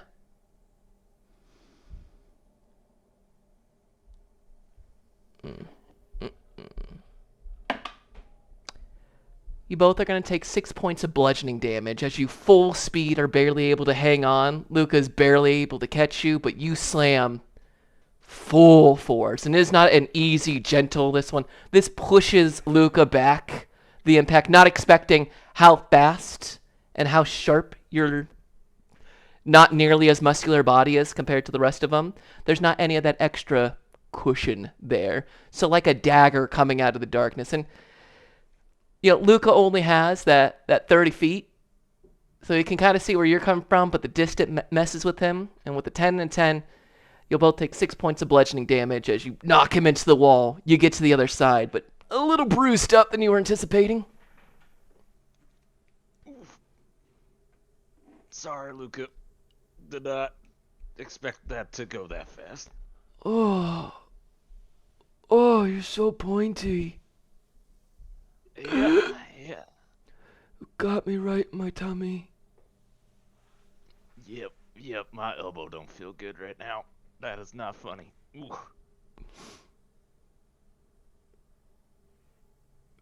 Okay. Yeah. Come on over, Joe. And yeah, Jove would break out the bronze torque that he picked up early on in our adventures and use that as a thing to zip line on as he makes his way to the other side. Interesting. I was wondering what you were gonna do there, Chief. Give me that athletics check.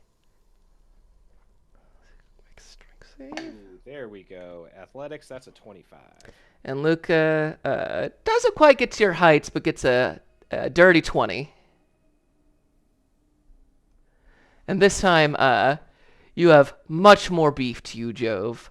You are also not nearly as pointy coming on down, or at least not the points that you're pointing towards Luca. And he's able to get you for the second time in not a ton of time. Luca's got you in a full hug with your feet off the ground, and he gives you the big hug and doesn't hold you there for long. Probably more than you would be comfortable with any other person doing. But, hi, friend. And put you back down on the ground. Oh. I'll give the line a really solid tug to try and get the pinion and the rope back. Yeah, you give me another athletics check. Gotta beat a Jove, your roll was a 17, you gotta beat a 17 to pull it out. What's the saying about meats? Beats. That's a 17. Bing! And you are able to dislodge it perfectly without too much of a fuss and pull in your side until the other pinion and the rope and all the rest of your companions are all successfully across. You can see that the inch ways that you've gone, it's a 10, that's another, what's that, 50, so another 40 feet down or so. There's still a little bit left of this trek into darkness, but you have successfully passed the glyph of warding. Well, wizard boy, do you see anything else directly in front of us before we start taking steps forward? Investigation check to see if there's anything else. Indeed. That's for a 23. A 23. All right. Let's take a look. Boy, wouldn't that be funny? Yeah, it takes 5 more steps into the second glyph. Yeah. Fireball. Delayed fireball. I've been holding it this entire time. Max damage. It turns out, and they're a draconic sorcerer for fire. And they took the elemental added feat. What does that sound like? No. With a 23, Alder, you give a very thorough investigation of the next steps, keeping your eyes peeled now that you know kind of the mark of this other caster. You do not see any more sigils or traps. I'll say you do begin to see towards that entrance I mentioned, or that Virgil saw. You do see the barest flicker of torches illuminating down towards it. Another place of light deep within this well. You're thinking by the time you get to the very bottom of it, you're going to be better part of 100 feet low. Real quick, DM, can we take a little bio break, please? Sure. Real If quick, Zach. unless there's anything else we want, we'll be in the perfect spot to return to that. So, audience, we'll be back in like BRB. 8 minutes.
Welcome back. So, audience and players, there's our map. Sorry, audience, that you don't get to see it as well as others. I'd blow that up, but not going to. As you all enter into what's aptly named the Chamber of the Night Serpents, torches illuminate this large chamber. Along the walls, a number of stalactites hang from the ceiling, all dripping with stinking black liquid. The liquid runs in thin grooves etched into the floor, filling a long, rectangular pool set in the center of the chamber. A man kneels at the far end of the pool, holding a dagger to his own throat. Another well-dressed figure kneels next to him, cloaked in purple, whispering into his ear. Looking up, they see you. Turning back to the kneeling man, the second figure whispers a word and smiles as his companion draws the dagger across his own throat.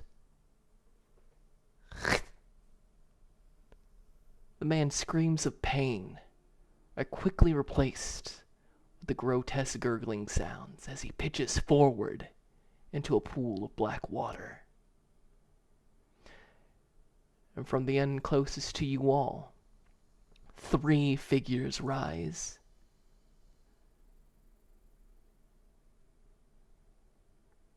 Necrosis-filled husks of humanoids, their necks bearing the same long slash mark,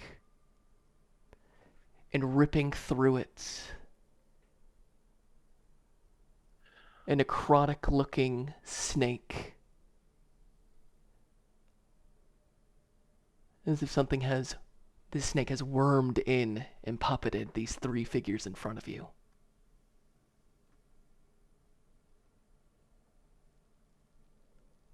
I'm gonna need everybody to roll initiative. And then we got... Ooh. Who needs advantage?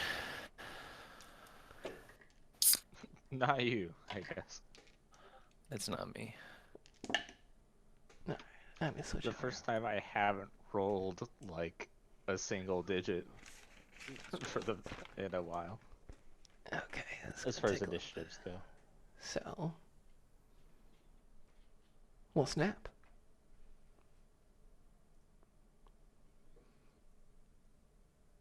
Is 19 going to be the number of my campaign for me? Not It's- a bad one. It's not on Luca's dice, but it is here twice. Where's initiative? You guys rolled really well too. Guess everybody's just gonna be rolling well today. Guess it's gonna be one of those type of encounters. Let's bring You Can Be My Boy and You Can Be My Children. I've abandoned my boy. Well, You if my it boy ain't my Blue. boy Blue. If that ain't my boy right there. Okay. Go Red Knight. Go Red Knight. Red Knight. You know what? Let's just... That ain't my boy.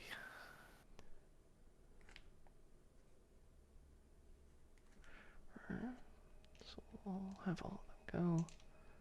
Okay, and then that leaves us these 3. Damn, Luca! And your dexterity is not terrible. It's not great. But it's not terrible like some of your other stats, so it just gets to stay the same. However, you are much more dexterous. Ain't that nice?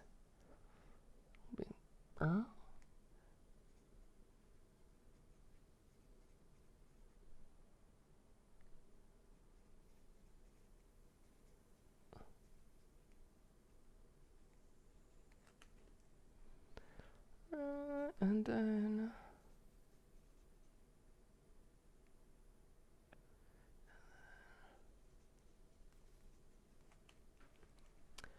Okie dokie. So, we're going to look at the map and take a step back for just a second, because there's some important meta things we need to know about this encounter. So, we are in the Chamber of the Night Serpents, as you can see. You guys have entered into the entrance right at the front. I will assume you guys are in your typical marching order. But feel free to correct me. You guys get the option of how you want to enter it in. So I will say Is Luca here with us though? yes. Right? Yes, Yeah. absolutely. So we are in the chamber and not the antechamber, correct? Correct. Having avoided a potential fight with the Bone Nagas, we did not have to use the antechamber map. We're only going to use the Chamber of the Night Serpent. Gotcha. And are the baddies? I guess you're gonna explain this. Go ahead. Yeah, so the baddies, the direct opposite end of the pool from you guys, so that is 5, 10, 15, 20, 25, 30, 35. So the pool is 35 feet across, long-wise, and then 5, 10, 15, 20, 25 short side. So 35 feet away from you, standing outside the pool, is what will be referred to as the Visitor, garbed in purple. Roderick, the man following him, who has been in his bloody footprints the entire time, is currently in this black oozing oil that has a strong smell of... For you, Jove, this is the source of a lot of that rosemary. Alder and Virgil, especially having been out here, it is the smell of necromancy, the smell of undeath, the smell of not just rot, but active rot, which does have this particular rosemary smell to it. The three figures with their necks slit open, with a snake beginning to crawl out of their neck and their bodies rising, are right here at the closest edge to you. There's 3 of them in a line, so 5, 10, 15, 20, 25. So they are right at the edge of the pool. They have not stepped out of it. And they're on the edge towards us or away from Yes, towards you guys. towards us. Okay. Yes, they are. From you guys, depending on how you said, they are 15 feet away from the entrance of here. All of the little, like, rocky parts of these are to represent the stalactites, because they hang tight to the ceiling. They are not difficult terrain. You can freely move in those spaces. They are for decoration purposes only. As combat begins, and the Visitor continues to chant, and the chant turning into parts hissing, part laughter, a ritual has begun. So, as the module instructs, the purpose of this combat is to stop said ritual. Reginald is currently subdued inside this pool. If Reginald hits death, he currently does have hit points now, but he is faltering and suffering. Should he hit 0 hit points and then fail his death saving throws, he dies and the ritual is complete, whatever that entails. Those are all the important things you need to know at this time about this encounter. Wait, did you say if he dies, the ritual completes? Yes. Oh. Yes. He, putting together some of the knowledge from earlier session, he is being sacrificed in this chamber. For what purpose, you're not sure. But whatever this person is trying to do, this Visitor, should Reginald die, the ritual will be completed. Mm-hmm. And is Reginald in the big pool? Or is he Yes. in that like half circle thing? No, that half circle is an altar to Dendar on this one. That same kind of purple, black, large serpent in the sky with red lightning. A whole small altar. And I shouldn't say small. It's the second biggest feature point in this room is there. But he is submerged in the water. He has been pushed into this inky black necrotic looking fluid. It looks incredibly hostile, this fluid, to say the very least.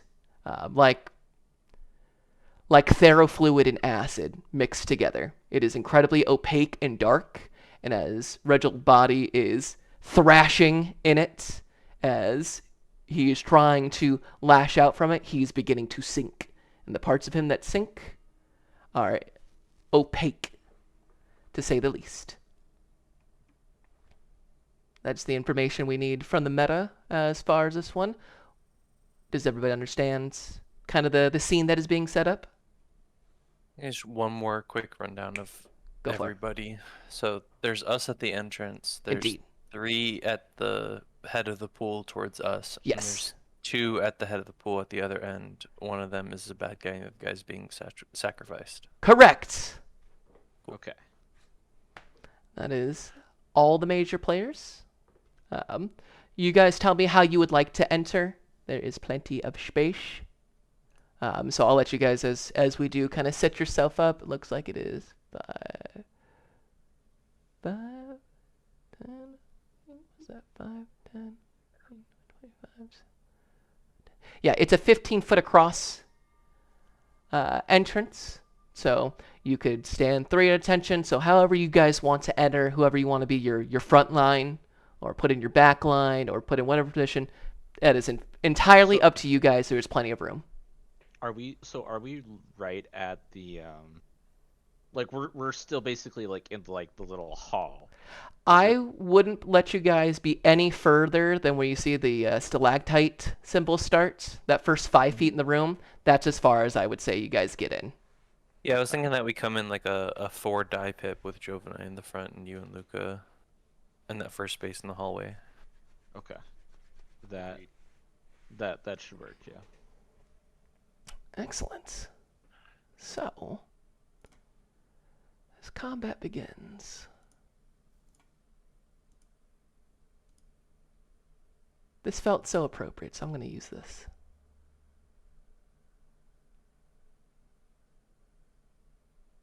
At the top of initiative is Virgil. Yeah, so distance-wise, would I be able to get to the baddie performing the sacrifice ritual with a dash? From where you're at, let me count. Movements with a dash, you've got 60 right now, correct? Correct. So, I know that it's close, so I wanted to... 5, 10, 15, 20, 25, 30, 35, 40, 45, 50, 55, 60. Or this way, since you're right there, would be... So it'd be 5, 10, 15, 20, 25, 30, 35, 40, 45. So if you go through the pool, past these guys, absolutely you've got more than enough movement speed. If you want to go around and avoid, that will only get you 5, 10, 15, 20. Do on the short side, 25, 30, 35, 40, 45, 50, 55, 60. It'll get you to one of the, like the very corner of the other side of the pool. Like the 5-foot square that is directly catty corner to each edge. Whether you go north or you go south, will get you at almost the same exact spot. Okay.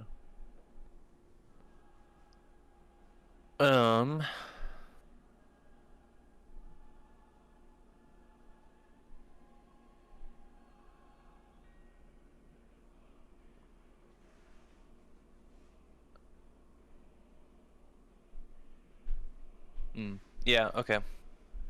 I will use my action to dash and get up to him on the other end of the pool. So taking opportunity attacks going through the pool. Okie dokie.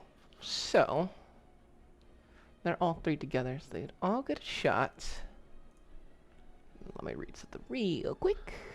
But first, at the start of the round, I heal up to max because I'm a vampire. So true. So true. Is this water running water? No, I would definitely say this is, Stagnant. stagnant. Good. Yeah, real good. I need you to make a Constitution saving throw as you wade into the pool. 16. 16. Pass. You are going to take... Oh no, that's the wrong die.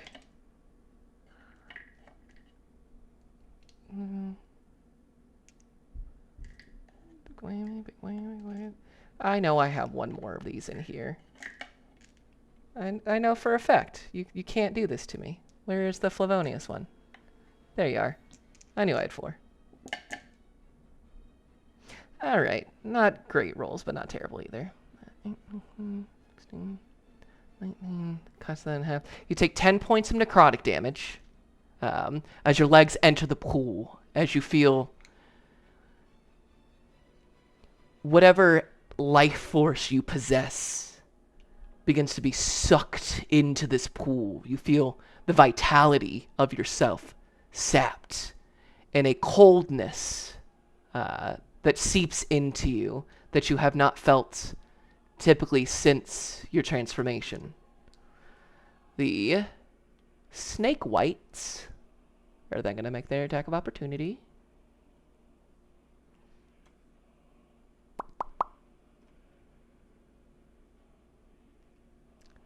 They do use weapons. So let's see if any of them got it. No, possibly 22. Yeah. Okay, 1 hits. The other were a 4 and a 6, so not even worth the time. That is going to be, yeah, they're using it 2 hands. That is 8 points of slashing damage, but you are able to get all the way across. In a straight line, you actually kick your knees into where Reginald is at. So you are aware of his, and then get out of the pool and put yourself right next to the visitor. That was the next question I had. So I'm out of the pool. If you would like to be, you may stay in, but... That's a tough choice. I know. I think I'm gonna leave the pool on this one. Indeed, yes. You have, since you're going straight across, you have enough movement to get out of the pool and post up next to the visitor. Yeah, so bonus action, I'm gonna use hammering. Is that what it's called? No, goring rush. Immediately after you use your dash action on your turn and move at least 20 feet, you can make 1 melee attack with your horns as a bonus action. Okay, go ahead. Shoot for this guy. Ooh. Why does it have to be such a low roll? 9. Not going to do. You see the visitor's mage armor activates, and as you try to go in for the horns, there is this weaving of purple, black, and green magic, almost like a symbiote suit that moves around and pushes back against your horns, stopping you from gaining purchase. The laughter begins, and you see the visitor begin to reach out towards your companions. Does the visitor wield a weapon? The visitor currently, you see that they do have a dagger at their hip, but they are currently holding a spell book of...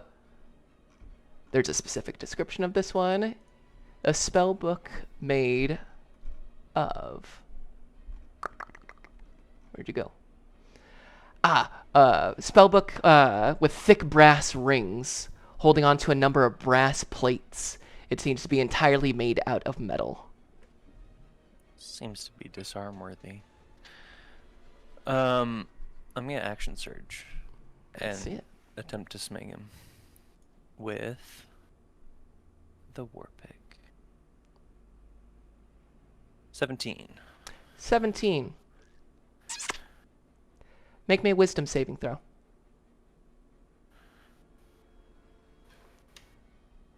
Nat 20 for 23. Reaction shield. Damn. Well then I will take the extra Wait. attack. I can't do that actually. Never mind. That hits. The first thing was the reaction. My bad. Ah. Yeah, you only get one reaction a turn, sir. I caught myself. Thank you very No, I'm much. talking to the baddie. Oh, okay. Yeah. Learn how to use legendary actions, scrub. So that hits. Yes. Okay. I will use, believe it or not, a superiority dice to do a disarming attack. So he has to make a strength saving throw, and I'm Strength attempting to saving disarm him of the spell book. The spell book. 19 minus 1 for 18. Yeah. That succeeds. Yeah.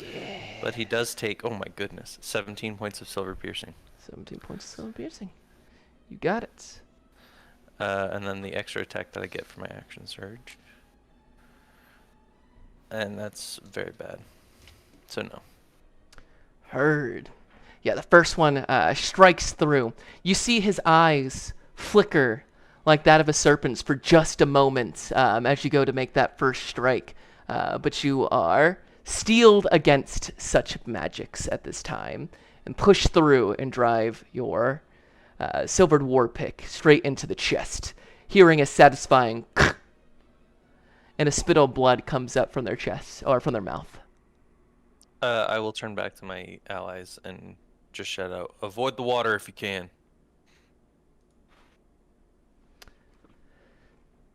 Anything else, Momfrey? That's it. All right.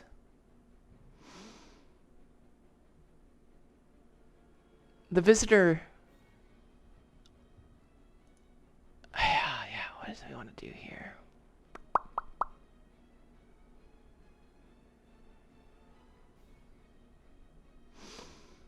How far is that range? How far is that range? Tell me true.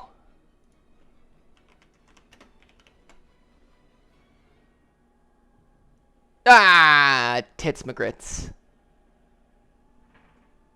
That would have been. Can't do that. That's just not quite big enough. Bet you wish you could walk 10 feet, don't you? Oh.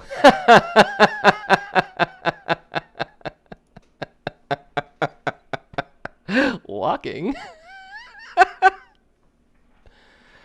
Let's see. Instead,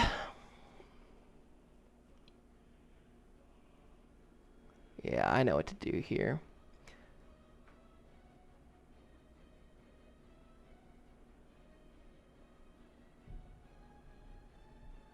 He will use. It's a really hard decision. There's a lot of really good choices here. Virgil, make me a wisdom saving throw.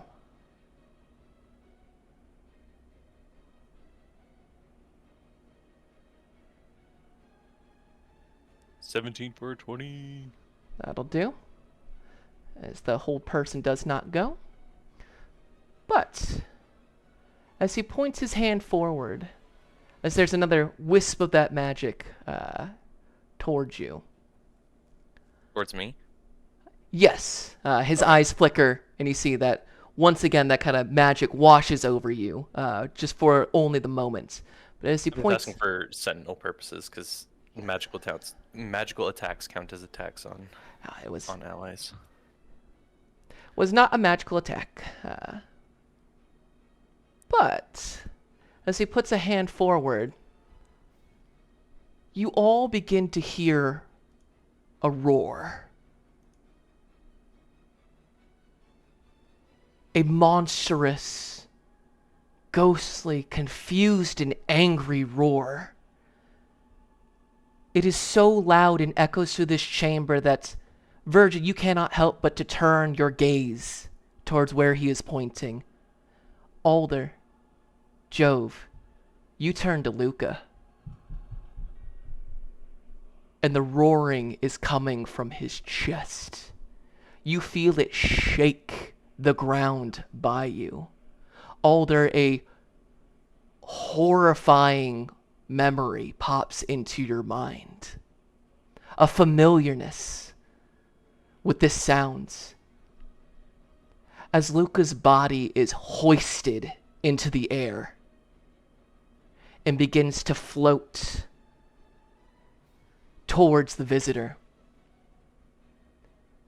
His form flickers for a moment, and it is not Luca, but a ghostly image of a monstrous creature with curled ivory horns, with eyes of a yellow chromatic dragon, features half troll and half black dragon, and the visitor cackling. Behold your new master, Graxigax. Soon you shall not slave away for that foul witch.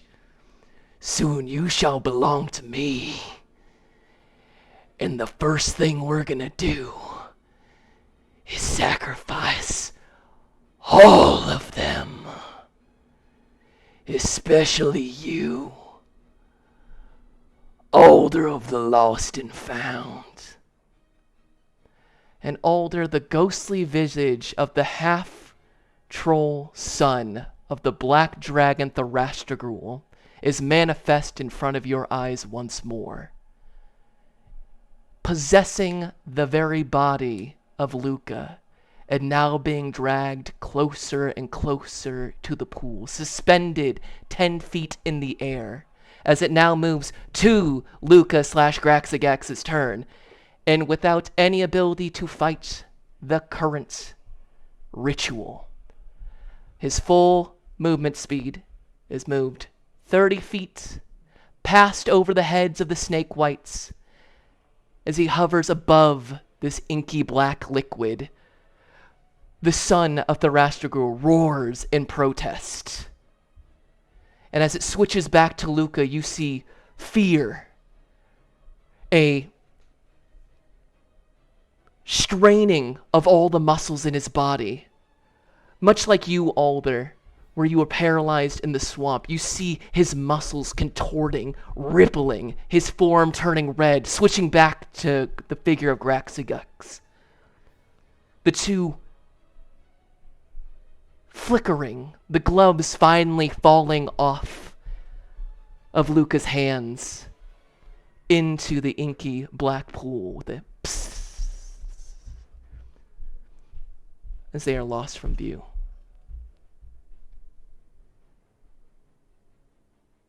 Jove, your move. Wait, so is Luca in the pool now? He is currently suspended over it, 10 feet above, about 15 feet in. He was lifted into the air and then pulled as the ritual continues. And since he cannot, as the ritual continues, the ghost of Graxigax cannot make anything but movements as compelled by said ritual. Continue to move the full rest of the movement. So he's about 15 feet in, behind the whites, suspended 10 feet in the air, as the form of Graxigax that is now inhabiting Luca's body is physically pulling itself and Luca's very material form above this pool.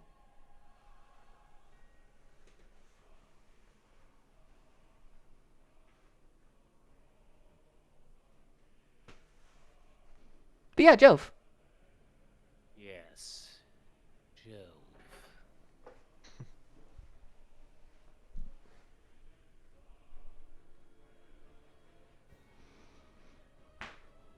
It was so beautiful of you, Alder, to pull out that dagger specifically.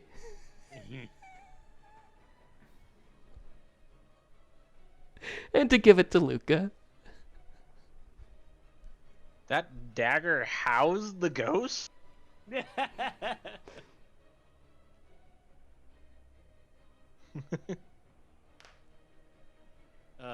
Well,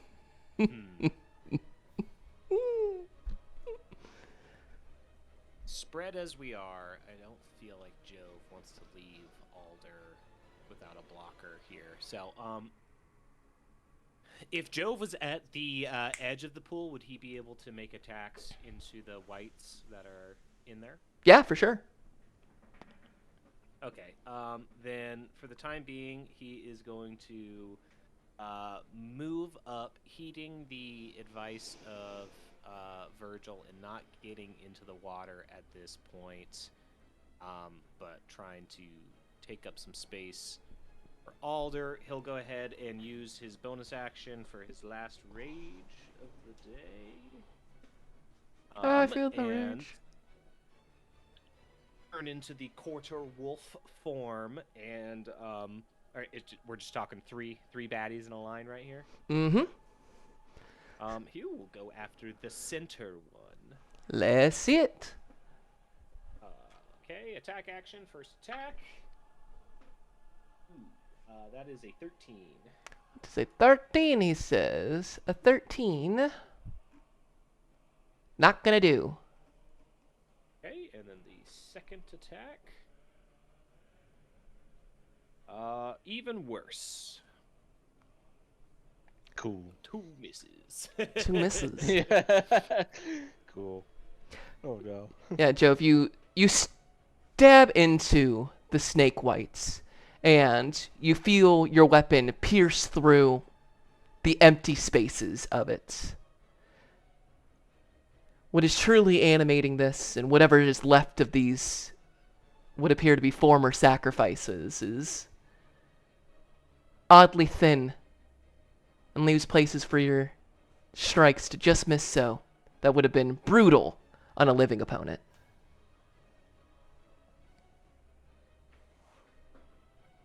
Right. Well, having raged and been there, he will end his turn. Excellent.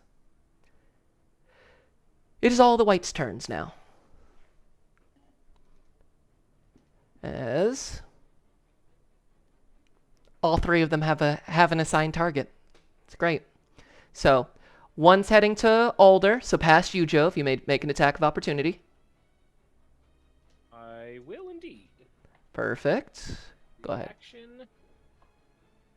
Oh my god, I'm paying for last week. That's only a 9. Not gonna do. Gets to you, Alder.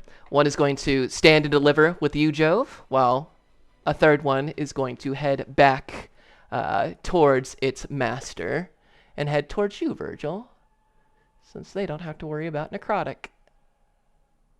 5, 10, 15, 20, 25, 30. Yeah, it's going to use its action to dash all the way to you and get on the other side of you, Virgil, flanking you. Who do I roll for first? I have so many. I get so many attacks. All right, let's do. You know, everyone's going to get the same exact special. Why treat you guys special? Everyone's getting the same move. You'll be taking 1 longsword attack and 1 life drain attack. Will my guy be able to do that since he dashed? No, me? he will not be able to do that. Okay. You're good for this turn. But for Alder and for Jove, let's just do the same move. Let's treat you the same. First one, let's go for Jove. Longsword. It's only a 10. It's gonna miss as he bobs and weaves out of the way. Life drain. 16. Meets beats, baby. Make me a Constitution saving throw, if you don't mind. Oh my god. That's a 10. That is a failure. You take 6 points of necrotic damage, and your maximum hit point is reduced by an equal amount. As the life is pulled, the snake shoots out, makes this big overhand longsword swing, and the snake shoots out from the opening in the neck to bite into yours, Jove, and you feel it draw into you and suck the life force from you. You feel weakened in a way that a normal blow never treats you. Your alarm. Thought that was for us. No, it's fine. Then, Alder, you're getting the same special. Longsword first. Okay. That's only a 9. Does not hit. Life Drain coming at you. That's a 10. Does not. The armor too thick. Armor too thick as your amber lights, your amber armor flashes back, pushing back the whites. Which then takes us to, if you could guess, Alder. Okay. This guy's now right in front of me. I don't like that. He is gonna bonus action form of dread. And he's going to cast Shocking Grasp on the one in front of him. Do I need Is to a roll spell for attack. fear? That's a spell attack. If I hit you, you will need to roll for fear. Okie dokie. Yes. I don't think you will. That's an 11 to hit. That's not gonna do. Yeah, unfortunate. Are they wearing anything metal? They... Yeah, are they in metal armor? Because that does get advantage. Nope, they are in studded leather. That's I fair. tried. Hey, Yeah, I don't blame you. thank Don't blame you. Real quick, let me just roll temp HP for the form of dread. Nice, so that's 6 temporary hit points.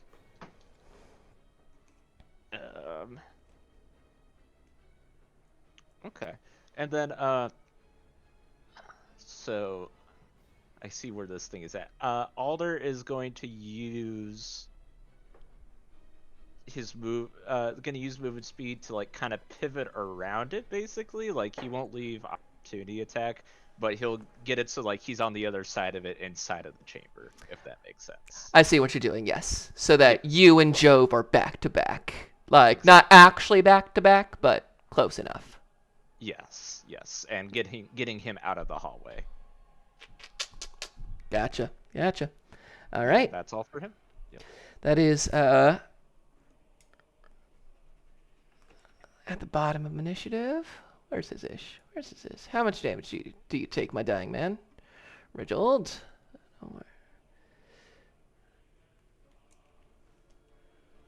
Reginald still continues to thrash. Virgil, you can see the dark, necrotic waters still churning as he thrashes about. Life still within him as he begins to suffer from the pool's effects. Which takes us back to the top with Virgil. Yeah, I'm gonna attempt to smang the boy with the smell book again.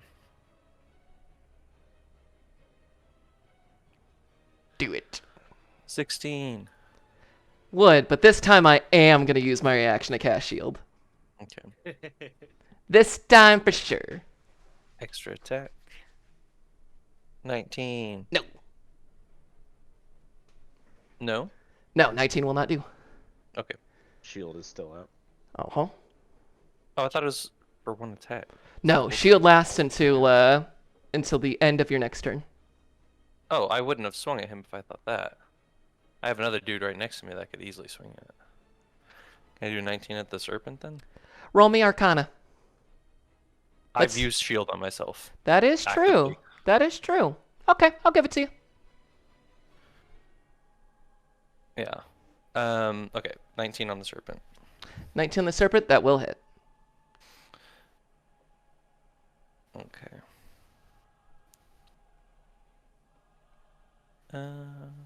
Save that. Just do damage here. 6 silver piercing.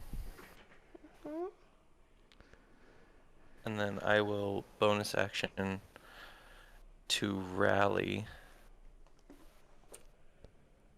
the suffering boy. Oh, that is very useful. As he gains 11 temp HP.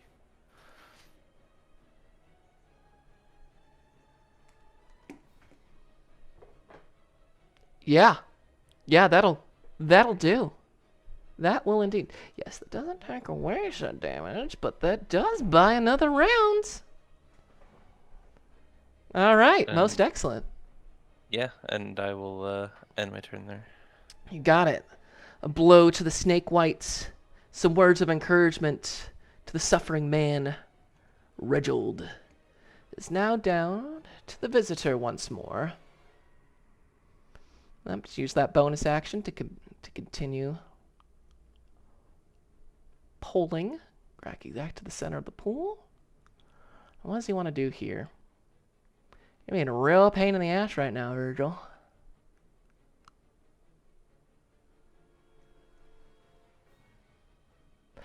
What armor do you wear, Virgil? I am wearing chainmail. Perfect. He's going to cast Shocking Grasp. There's my nat 20. Only needed advantage on it. So, since he is that level, that makes sense. He stole my whole flow. He stole my bar for bar! See how you guys like it.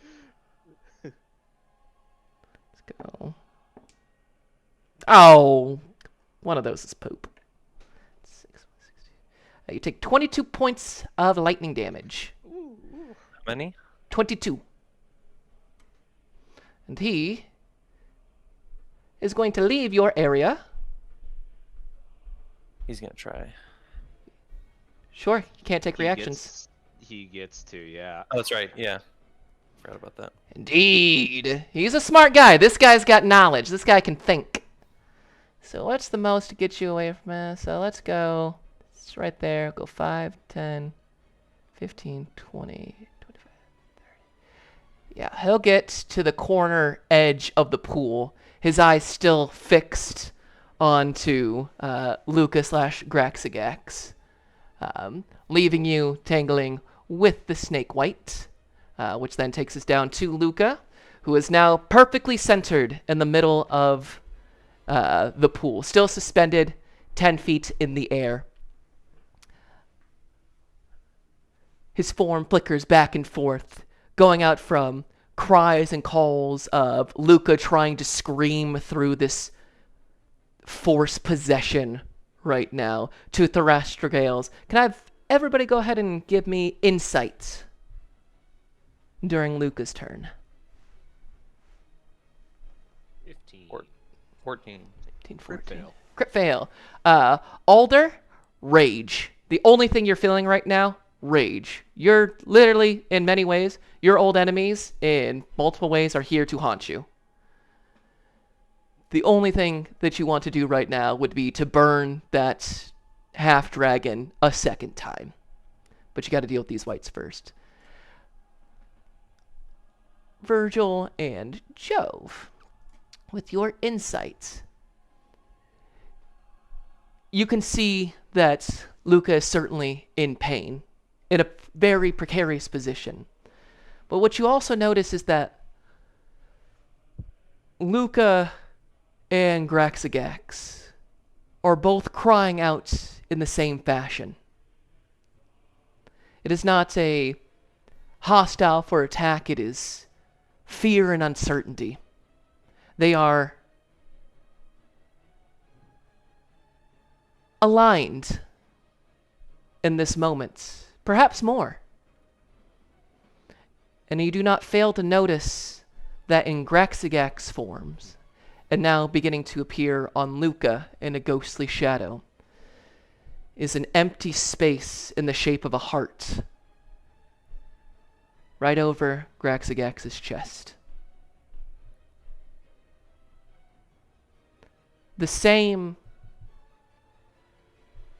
open heart symbol, although on Graxigax it is fully manifest in actual empty space, as he no longer requires that space to be filled with anything in his ghostly form, but one that you saw displayed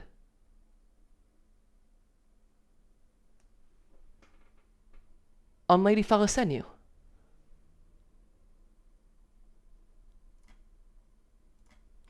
moving on from that. Jove, your move.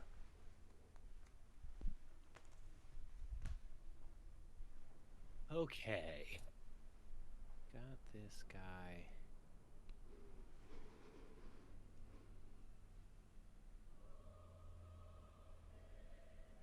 And so, our magic man, he has gone to the corner of the far side of the pool, correct? Yes. I will say, to help everybody for clarity on this one, let's put him in the bottom left, the same side that the snake white came from. So he ran towards the side with his ally, leaving that there to continue to fight Virgil as he goes to the corner and continues to chant and to laugh and to speak in anybody here speak Draconic? Not anymore. Then you simply recognize the cadence and the sound of the Draconic language, but you do not know what exactly is being said. Okay, I think first what Jove is going to do is he will step out of the range of this snake white, alongside of the edge of the pool that he's on. That's going to be closest to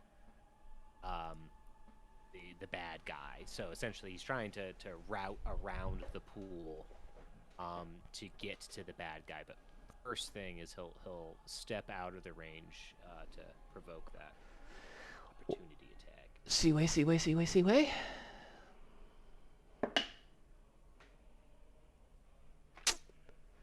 It's a crit fail with the longsword. Plunge that straight into that pool. 'Tis a miss, Jove. He's a miss. Okay. Then he will go ahead and use his action to dash. So he'll get 70 feet, and he is gonna go through the pool in order to meet this guy. Go ahead and make me a Constitution saving throw. That is going to be for a 23. 23, that'll do.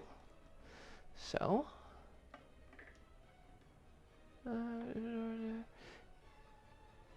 you take only half damage, but you will still take some. It's not enough die. Need more dice.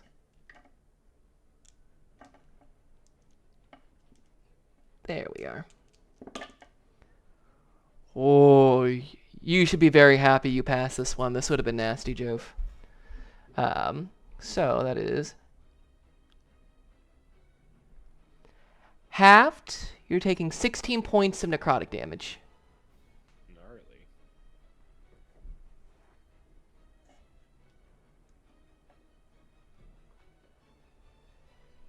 But yes, you dash through. Feel...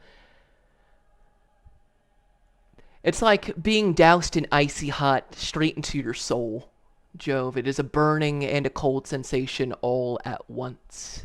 The smell of rosemary rotting into your skin and into your fur. But you power through, sidestep a wayward blow from the snake white, and get right up against this wearer of purple. Your own memories of the fall flan flashing in front of you, seeing more of these spellcasters decked out in purple. And that inner beast in you, that rage, Jove, begins to ascend to new heights. You feel the part of you that is Jove beginning to slip.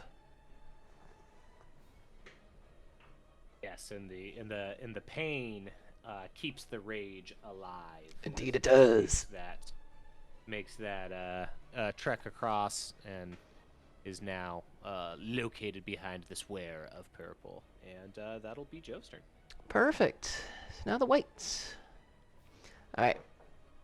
Now, Virgil, you're getting that 1-2 combo. Longsword swing. 24. Yep. Life drain. 24. Yep. Sweet. That can only be with one-handed. 6 points of slashing damage. Make me a Constitution saving throw.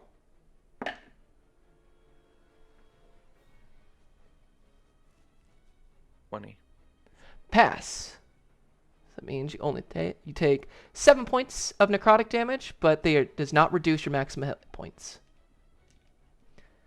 Alder, you're getting the 2-piece combo. Longsword. Right. Oh, longsword's only going to be an 11. Life drain. That's worse. It's a 10. Jove. You've moved out of range. How dare you? And since I'm out of a longsword, you pull out a longbow, shoot you twice. Go for it. 13, 22. That'll hit. But you are raging, so have this bad boy. 4 points of piercing damage. And then is going to use 30 feet of movement to start heading towards you. And is going directly through the pool, obviously, as it is unaffected. Alder.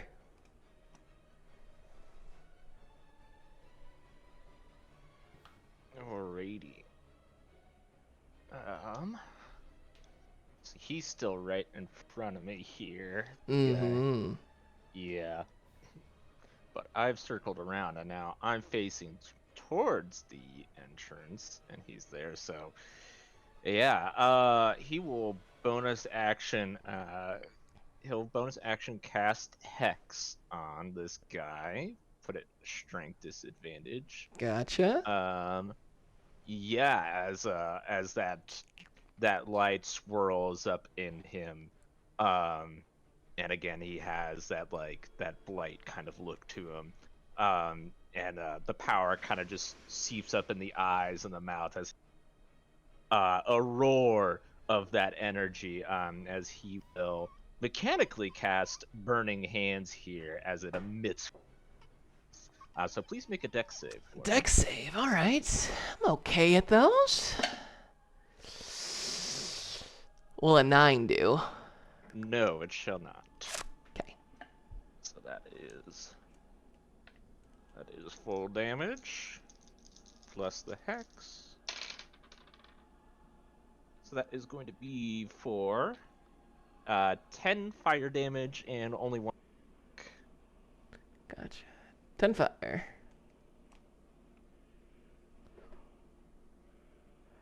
Yeah, you absolutely and torch this thing straight in the chest. You see bits of the flesh that still remains curl up like burnt parchment paper and then bubble and sizzle with that rosemary smell once more, now burning. Okay. And then last thing, just before the end of the before I end my turn, how does is it Roderick? How's he doing right now? Does he look like he's nearly dead or What's your passive perception? 12? 12? There's still thrashing coming from that end of the pool. So thrashing must still mean they're alive. Gotcha. That's I all? will say he de facto has more health than Virgil currently Yeah, does. I remember you got the rally on him. Oh my god, yikes! His rally value is higher than my current health total. And the rally value is awesome. Excellent. So that means he still only has that much damage on him. He still continues to thrash in the pool. Has not gone silent by the end of his turn. Which then brings us, speaking of the start of their turn, Virgil. Yeah. I'm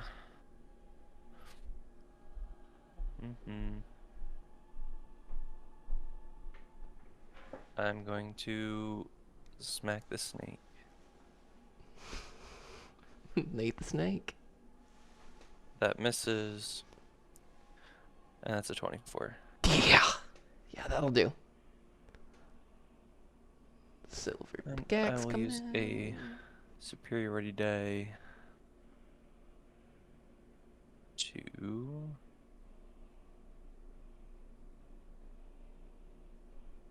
do a disarming strike. Have him roll strength save. Strength save. Crit fail. He takes 15 silver piercing, and his sword gets thrown into the pool. Woo.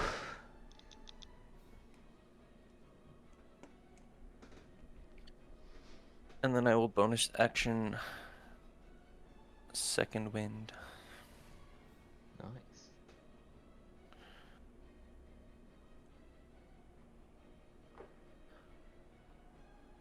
And that's my turn. All right. It's now the visitor's turn. Hey, Joe, what kind of armor you wear? Jove is in his, wolf form, right? So. Hmm. So not wearing armor. Not wearing armor. Typically, I have unarmored, which gives me 16, unarmored defense. So even if I do wear like my medium armor, I also have 16. So I can Yeah, wear armor aesthetically. I'm asking more for shocking grasp value. If the visitor sees you in metal armor or not. So if the answer is no, then why don't we...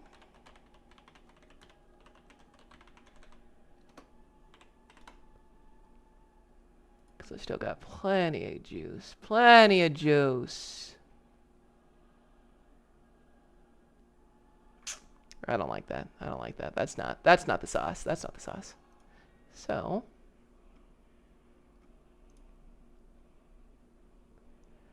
Ooh, but is this the sauce?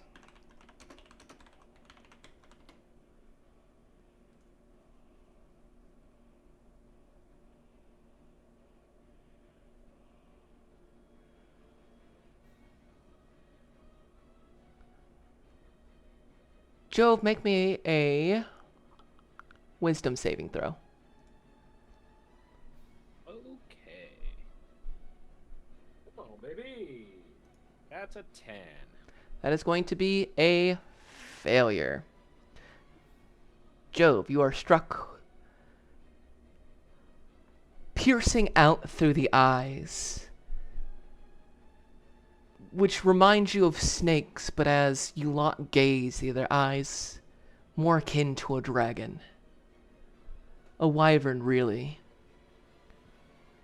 They pool out like two constructs of light, weaving through, one wyvern coming from each eye, manifest as they encircle your mind, as you are now charmed by Crown of Madness.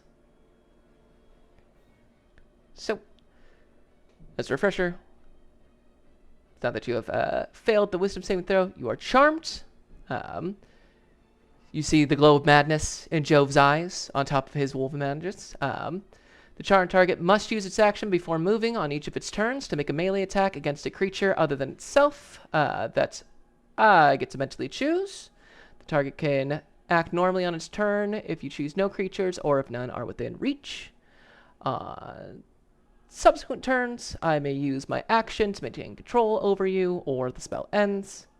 You may also make a wisdom saving throw at the end of each of your turns.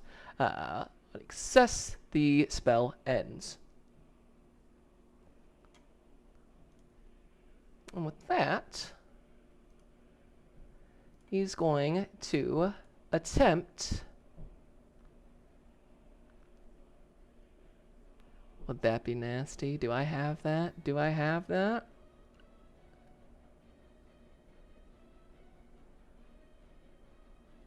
Yeah.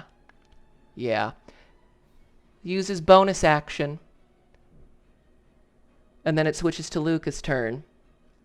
And he will pull Luca's body right next to yours, Jove.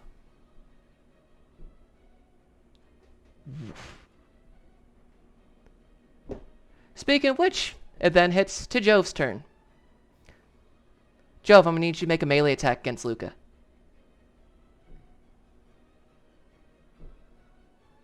That is a 25. That is absolutely going to hit.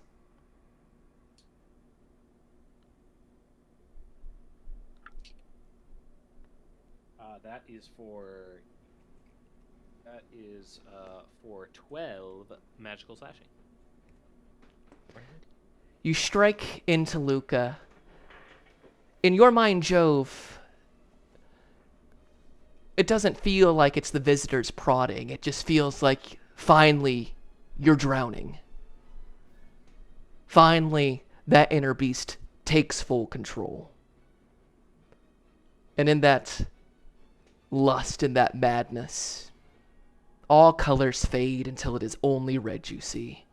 And you lash out and feel the blood and the viscera in your claws. As Alder and Virgil, you hear both Graxigas and Luca cry out. But only Luca bleeds.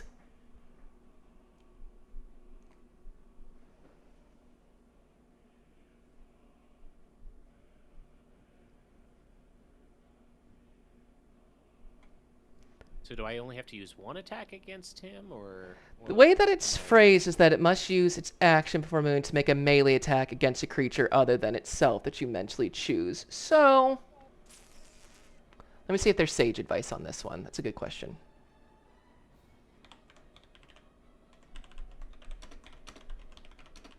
See if the good old Jeremy Crawford.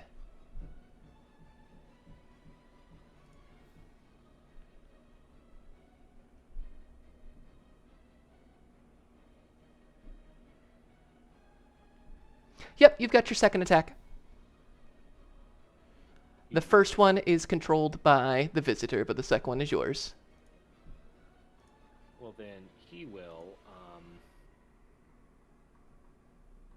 I think feeling extra pissed off that his mind is being manipulated, he'll make this attack reckless. For the second attack, that is also a 25. Yeah, that's gonna hit. That is going to be for 11 magical slashing. Actually. Actually, Jove, could you make me another wisdom saving throw? Sure. That is a 16. 16? Yep, keep going. That's Jove and Virgil.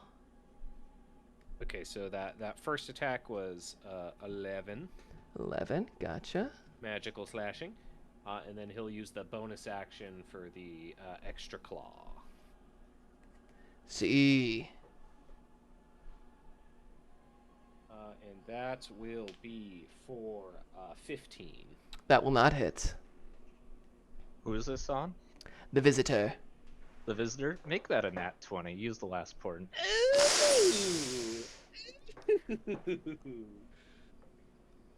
Nasty.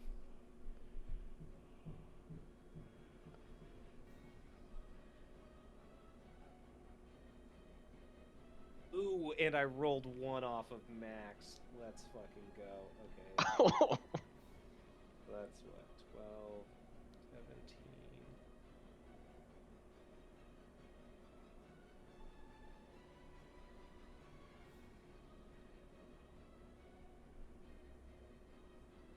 Right, so that's 12, 17 plus 23. So that's 40. Oh, actually, that's 38 because this is the bonus action. No, that's 37 because this is the bonus action. So I only get the rage damage and I don't get the strength. That's just all rage damage? Jesus Christ. How do you want to do this? Oh my gourd! That's so nasty. Okay, yeah. After sinking those claws into our friend here, Jove, that part of Jove that is still there even in werewolf form. I mean, that is like among his greatest fears is to hurt those that don't deserve to be hurt. with these powers, this curse that is upon him, and so that rage just bubbles up deeper and beyond just the animalistic rage and into a righteous rage. And yeah, he with that first claw, he'll take his right hand just kind of on the back of the neck of this visitor, almost like a wrestling clinch, and he yanks down on the head with the claws getting purchased in the back of the neck and just like ripping out the tendons. And as the guy is like stumbling forward, Jove uppercuts with the other hand and just catches him on the bare side of the throat. Not fully decapitating him, not like a clean like katana cut, but just the head is just like flopping, still connected by a few tendons, but Jove has rended out the majority of the muscular structure there with that massive crit. And you see that purple, that green, and now that splatters of red just gush out of what remains of the visitor. You can feel that almost arcane crackle, the sound of the brass spellbook, the metal pages clinking to the ground. Even the cape seems to aloft in the air as if with the last bit of magic trying to hold the visitor up. But as his body collapses into the ground, the liquid is pulled into the pool. The flickering between Graxigex and Luca stops. Graxigex remains floating there, but Luca falls into the pool.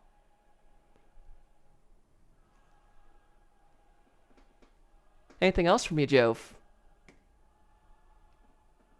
No, he's huffing and puffing over his kill. Cool. Ah, let's go. Boy, that sucks.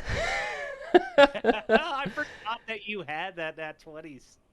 I've been was trying to bait that debating what shit would out be the forever. best. As I knew in my mind, though, I was like, if there's a good Jove crit opportunity, though, that might just be it. I mean, that's always it. Yeah. I mean, it's always gonna do the most damage. You know, it's nasty. Okay. So, everyone's getting the two-piece combo. We'll start with Virgil. You're getting a melee punch attack because you disarmed him from his sword, and then a life drain. So he's only allowed to do that once a turn. Melee punch. 17. Nope. Life drain. Much worse. It's not going to be there. Jove, you're taking 2 arrows as he's going to move another 30 feet towards you. He's only 10 feet away, but before he moves, he's going to shoot you twice. First arrow. With advantage. Does so with advantage. Yes. That's only a 9. That's 4 and a 5. 15? Just misses. Unfortunate. And then Alder. Same deal for you. All right. Longsword. That is an 11. Nope. Life drain, 24. Will hit. Constitution save and throw, please. Motherfucker. That is an 11. Fail. Your maximum hit point is reduced by 3, because that's how much necrotic damage you take.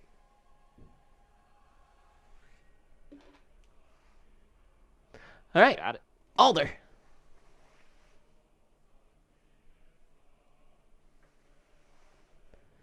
Okay. Let's see here. Checking again. Is Luca and Roderick alive right now? How are they looking? Give me a perception check this time. Gotcha.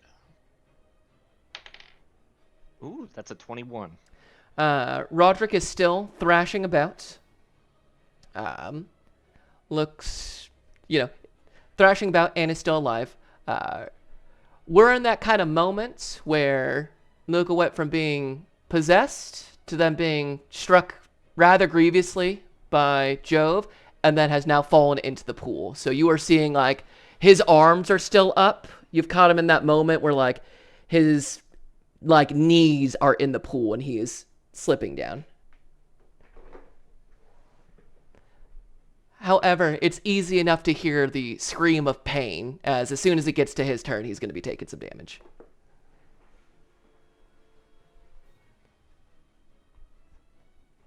Gotcha.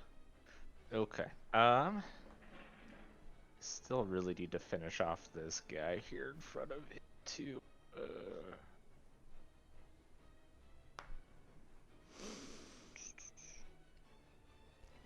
I have to say, I'm going to get this off my chest right now. Alder, the last time we had Graxigax in this, you also had a nat 20 that you saved for this exact same fucking thing. The exact same fucking thing that happened here, you did the last time these characters were in the same room. With a bunch of necromantic shit going on at the same time. With Draconic and dragons and all that. It's the same exact shit. Though it's the same exact shit that happened on the surface of this. Fortuitous, fortuitous. Rather fortuitous. Okay, there it is. Hey, Muff.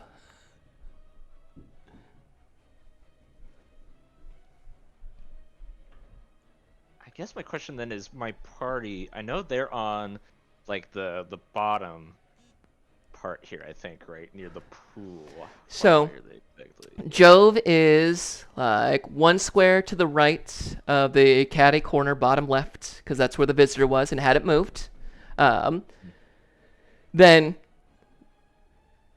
north from that spot from where Jove's at, 5 feet, literally right at the edge of the pool, so Jove was close enough to be able to strike, but also was still hovering over the pool as intended, is where Luca is, who is now being submerged into said pool.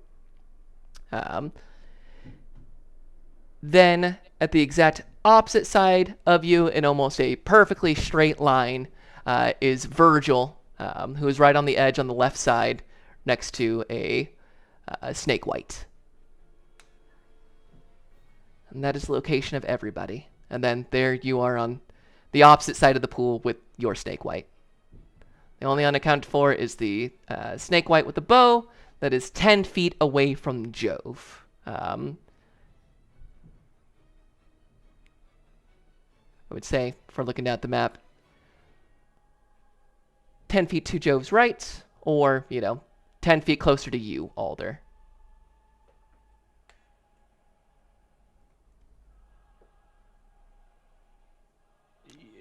I don't like being by this guy here anymore, so I am going to teleport to the top.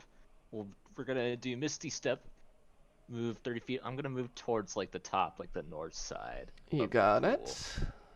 Moved over, so you're in the 5, so you can move 5, 10, 15, 20, 25, 30.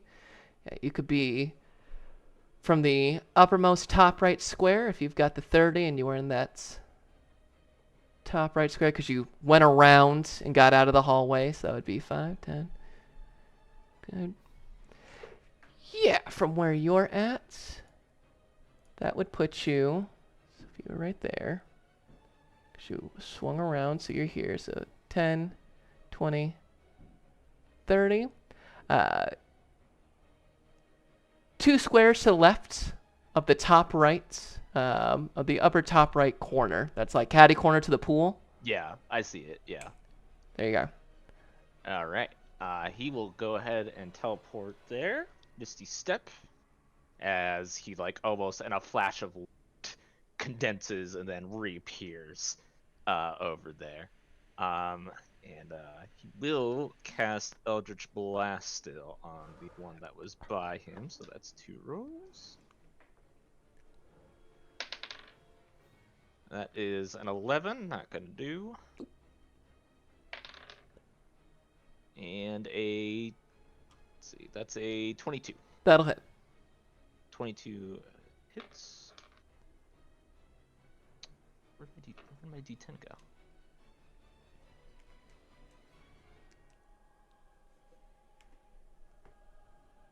So he will take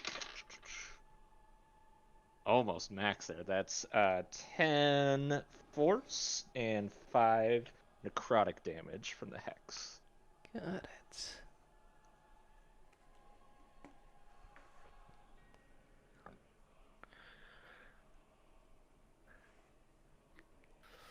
Anything else from me, Alder?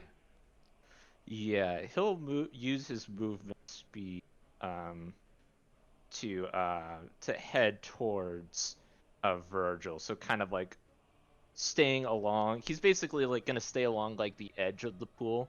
So he'll move 5, 10, 20, 25. Yeah, so he's able to get to like just the edge there, like on the very left. Like I think 1 square. I know basically exactly where left you're of at. the pool. Yeah. So he'll use his movement speed to get there. Yep, you put a shit ton of distance in between you and your foe. Then we go back to the top with Virgil. How far away is Luca? From you, say, you got a straight shot, so if you're in the corner on that one, so he was there, Jove was there, puts him right there, so 5, 10, 15, 20, 25, 30. Perfect third, well, from you, that's including your square, 25 feet from you. Okay. I'm gonna go through the water and put myself on the other side of him from outside of the pool. And I will attempt to, I mean, for the mechanics of the game, slap him. So just doing like 1 point of damage, or is it required to be 4 with my strength? I think 4 it's points of required to be damage. 4 with your strength. So I'll roll for an unarmed strike. Got it. You said you're going through the pool? Yeah. Give me that constitution save. To hit was 23. Yes, absolutely. My constitution was 13. 13. I think that meets. I think that does the job. Give me my DCs, please.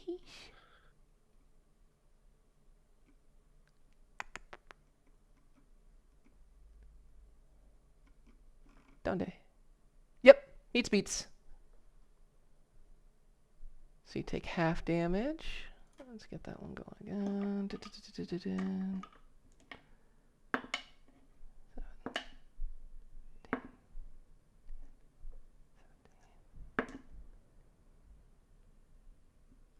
Take 12 points of necrotic damage.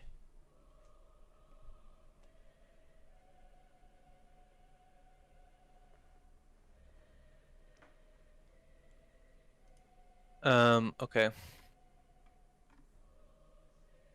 I'm now rethinking this, and instead of attacking Luca, it'd probably be more action efficient to just push him out. Yeah, you could absolutely 'Cause do I was that. gonna use my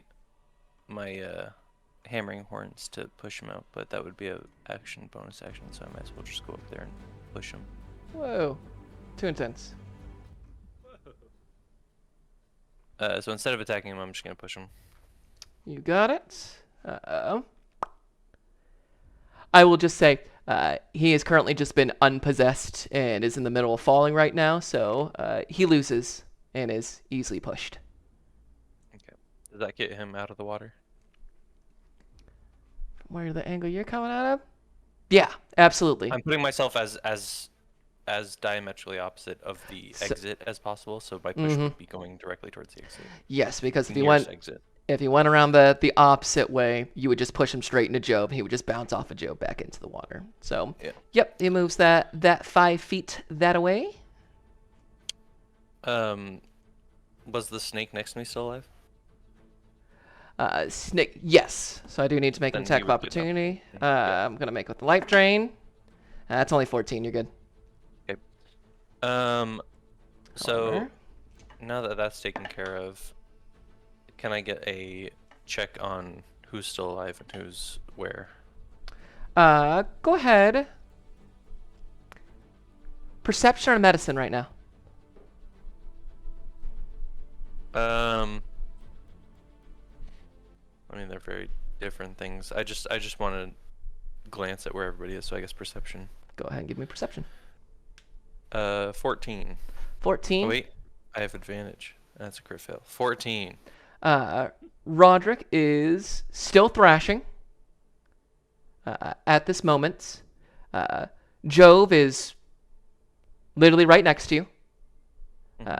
10 feet to towards where Alder was before he made all of his big movement is another one of the whites going through the pool, bow drawn, been firing at Jove. Your snake white is still where you left them. And then way on the other side of the map, still in the hallway, about 5, 10, 15, 20, 20, like well over 70 feet away is the last snake white. Luca's body splashes out of the pool. He is not moving, however.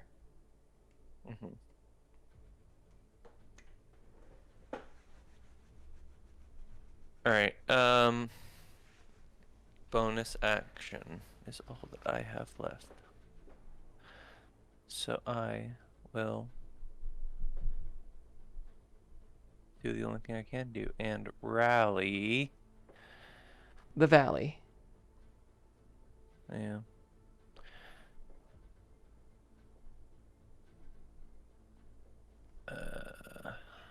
Question is, do I rally myself or Roderick? I'm gonna rally myself.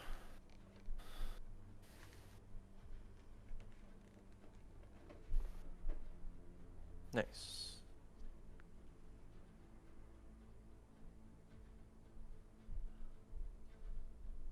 Okay.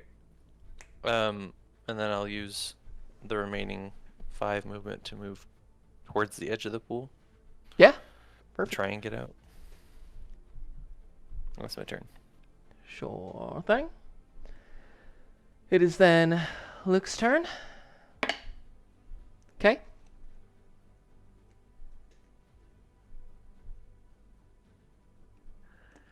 Jove. Okay, so the snake white that was on me is bow drawn, just flanking me from the water. But the one that was on Virgil is still out of the water, correct? Indeed. Okay, and I don't have anybody by me for opportunity attacks. Would Nope. I be able to get towards that one with 35 feet of movement? Yes. Excellent. Okay, he will go over to that one then. With the bloodlust going, and start making some attacks. So See? use the action for attack. That is only a 9. Not gonna do. First one. Second one Deru. is going to be a 15. That'll hit. Oh hell yeah. Sweet.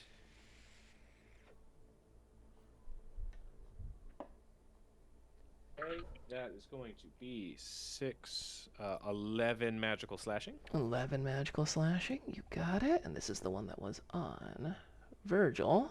Okay. You're starting to see some pretty significant damage. You can see one arm is cracked all the way up to the elbow from a disarming strike.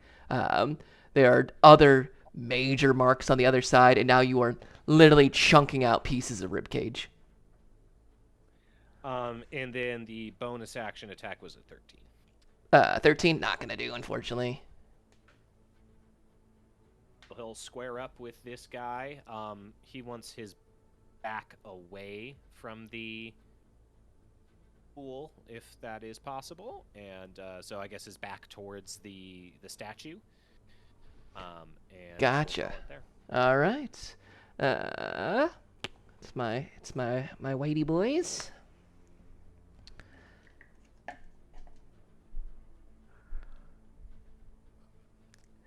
Fortunately, the way these things work is that they can't switch targets.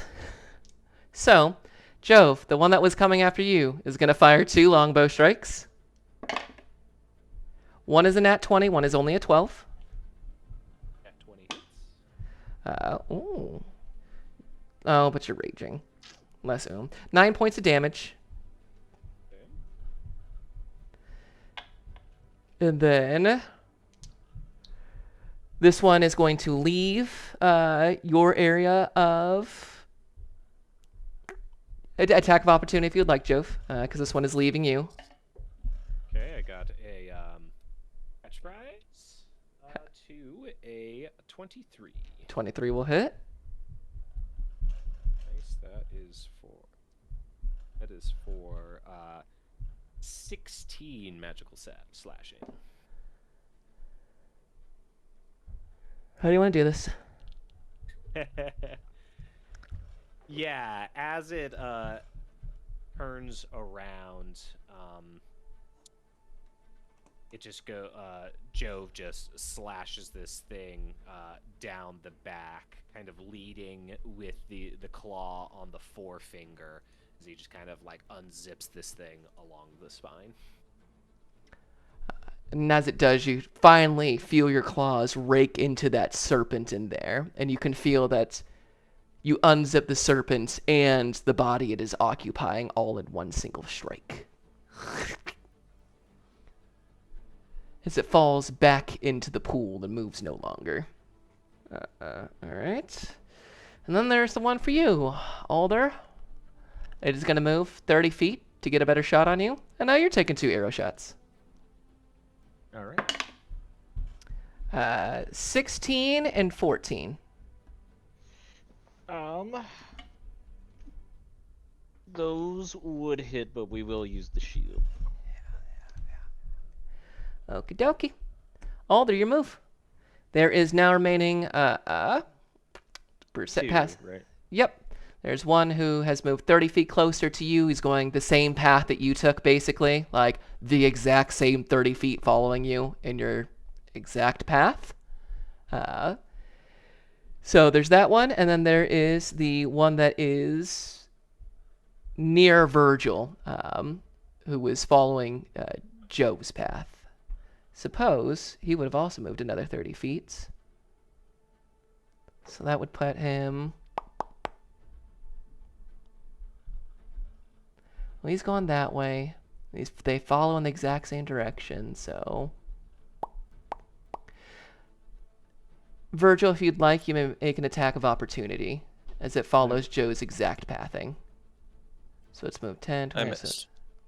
So there's one that is coming up behind Jove. It is about 15 feet away. But directly across from you. Okay. Oh, and then of course, you also see Luca, who is out of the pool but is not moving. Is not moving. Is Roderick still in the pool, or? Yep, still thrashing. Still thrashing.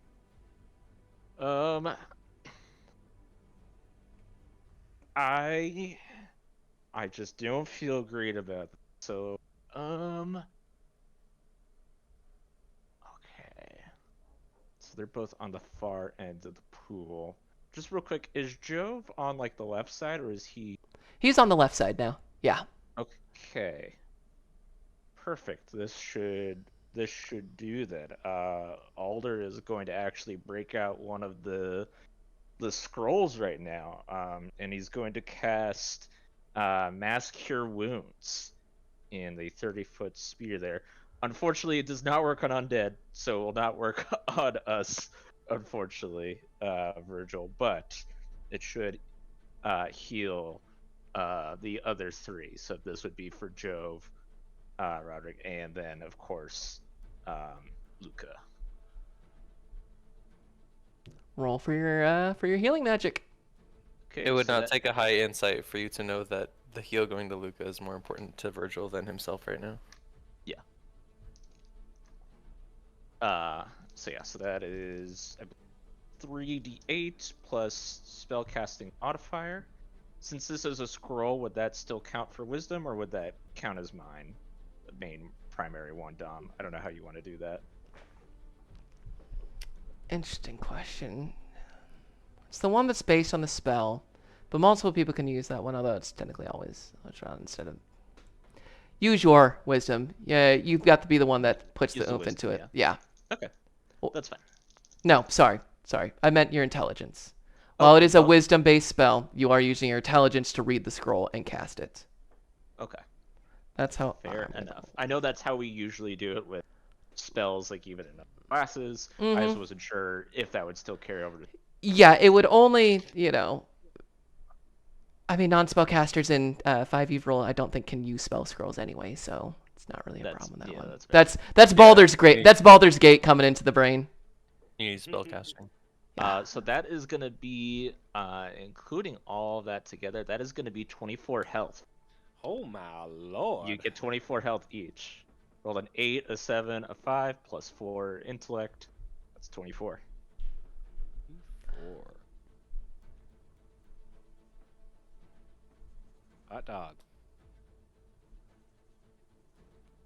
Like the Mickey Mouse Clubhouse said, hot dog. Hot diggity dog.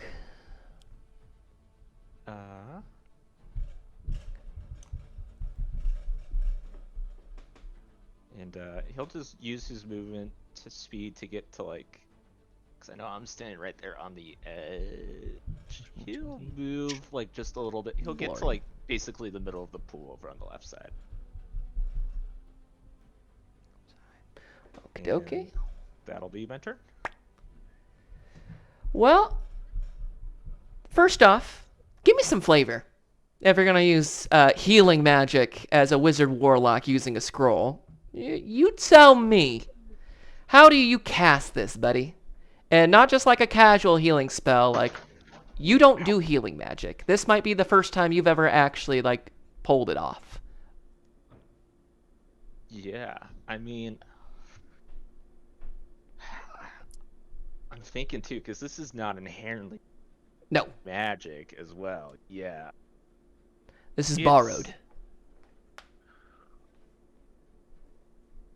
Yeah, it's like, I imagine like this is it as opposed to like that amber light, like this is just like a pure radiance. Like it's almost like it's almost just like a clear, like a whiteness, like just a bright flash that glows and like descends onto each person. Like it's almost like making like a rune or a sigil hanging over each person that is chosen, and as it's like going down over them, it's just a flash of just like pure white light. As it Gandalf kind of style. like gives them kind of like even like a scan. Like it's almost like a scan. It's just that bright flashing light as the glyph goes over each of them, and healing a significant chunk of damage. In your darkest hour, look to the west, and I shall be there, Aragorn. Mm-hmm. With your own Gandalf moment in this, instead of the mockery of radiance that your amber light is, this is a brief flash of white, nearly radiant light that heals and ooh, it feels bad, Alder. I'll tell you that you, in your core, while you know this is a healing spell, you physically do not feel good. Your body is diametrically opposed to what is happening right now. That's why he can't learn this spell. Virgil, for the first time, because of this white light, it almost blinds you for the first time. You haven't been exposed to any white light of this caliber. Who knows how? Since you've been here. Now with the affliction, if you didn't have your back already turned it, you pretty sure it might have blinded you for a round. But with that much healing magic, and because of the temporary hit points saving a round, Roderick heals to full and gets the fuck out of the pool. Uses disengage to avoid any strikes and everything, and then runs to a corner and begins to cower. As it has been a bad time. I think he can use his one cower for free card here Yeah, without getting right. judged. Yeah, as he Everybody finally... gets one. Okay, so at the start of his turn, he does need to make the Constitution saving throw. Ain't no fucking way. Makes the Constitution saving throw, which might actually save his life here. Because he only has 33, so that's... Yeah, that's not a... He's good. With a bit of that radiant magic being sucked back into the pool. He's out of there. He's in the... He runs towards the white lights in the room, which is going to be you, Alder, and continues to go as fast as his little legs will carry him, which is not particularly far, and he's not particularly small, but he's very lucky to be alive right now. Okie dokie. That takes us back to the top with Virgil. I need you to start center in the pool. Constitution saving throw. Yeah. 19. That will pass. You take half damage.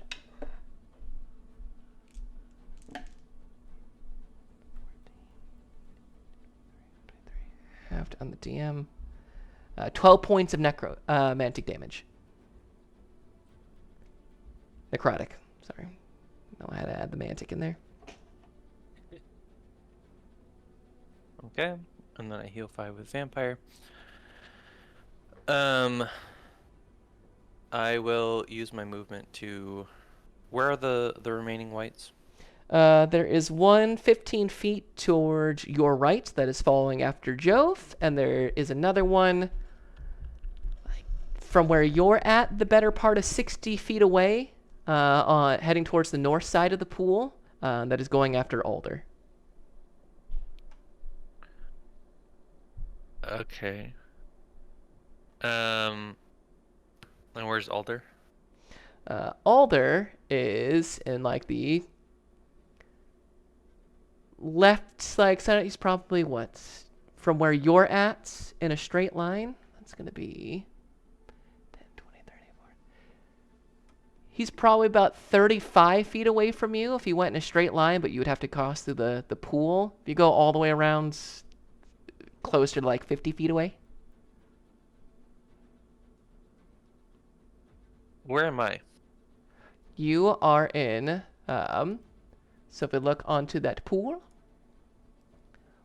5, 10, so you are, because you had to push because Luca was right here next to Jove. Right there, 'cause Stranger's there. Right there, so 5, 10. Push there. You came in right there to push him that way. So you are in, if you take the left corner tile of the pool, actually in it, and then move 5 feet up north from that. So like you're right on the edge. You can hop out of the pool. I'm in the top left corner? Bottom left. Bottom left, okay. And where's Alder? I believe he is in the top left corner. Correct, Alder? I moved a little bit. I'm like left middle, essentially, of the pool, like near the pool's edge, but on the left. So like, probably like that second space down Oh, okay. from the top left. I did slightly move, but yes. 5, 10. Then that would make you only 5, 10, 15, 20, 20. You're 25 feet away from Alder. I thought you went the opposite direction. No. I was going closer towards the center of the pool, not away. Gotcha. Okay. Would dragging Luca take an action, or is that just at the cost of half movement? Let me ask you what you're trying to do here. I'm trying to move Luca towards Alder so I can be near him and Alder at the same time. Since he hasn't moved up, I would make you do an athletics check first, since he is proned on the ground and is a significantly large man. Yeah, but would that be an action, or would it just be movement? I would say that's to move his prone body. I'd say that would take one of your actions. I'd give you another action, since you have multi-attack, but to move him, it's going to take an action and your movement speed. It's not going to be extra movement speed, unless you roll really poorly. You essentially have to grapple him. Yes. Yeah. That's a better. Okay, so yeah, I'll do that, and I'll roll athletics. 21. 21.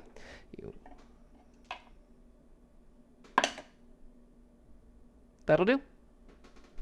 Yeah, and I'll drag him next to Alder, and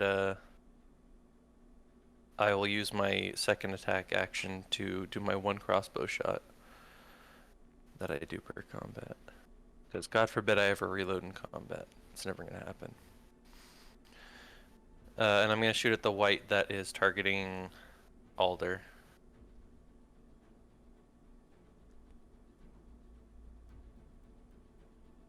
It's a 23 to hit. Yeah, that'll hit. For 8 piercing.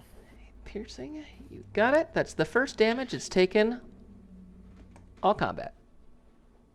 And yeah, I will kind of, not for the purposes of the game, get like prone or anything, but kind of kneel in front of Alder and just like hold my shield up and just kind of make a barricade for him. Gotcha. Dead. Luca is also, well, not at entirely full health, but doing much better than where he was at. He's going to stand up. And with his own yell of confusion, pain, fear all put together, there is that one last snake white that has been done of, and he's really getting scared and mad. He'll make an arm strike it. All right, 19 plus, that'll hit. On who? He's going to huck one of those rocks at the same place that you did. He's going to follow after you. Makes the most sense in this Luke moment. is attacking. Okay. Yes, Luke is attacking. So it's a rock. We'll make it a It's D4. not a boulder. It's a rock. It's a rock. natural 19 will do. 3 push 4. This one is Luke He rolled does- a 19. He does 7 points of damage to follow up your 8. Although that's a longer distance. I should roll with disadvantage just to be fair. It's still a 16 afterwards, which is more than enough. All right, he's good. I thought you Yeah. were gonna say it's another 19. No, this one's a 16. I've switched the dice. How dare you? So yeah, Luca does not have words currently. He is hucking rocks. He gets 1 attack because he's not an adventurer. Jove.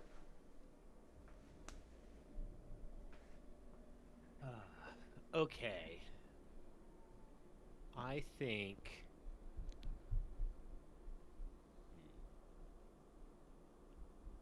I guess with 35 feet of movement, do I have the space to get the movement rather to get back to where my friends are kind of closing ranks?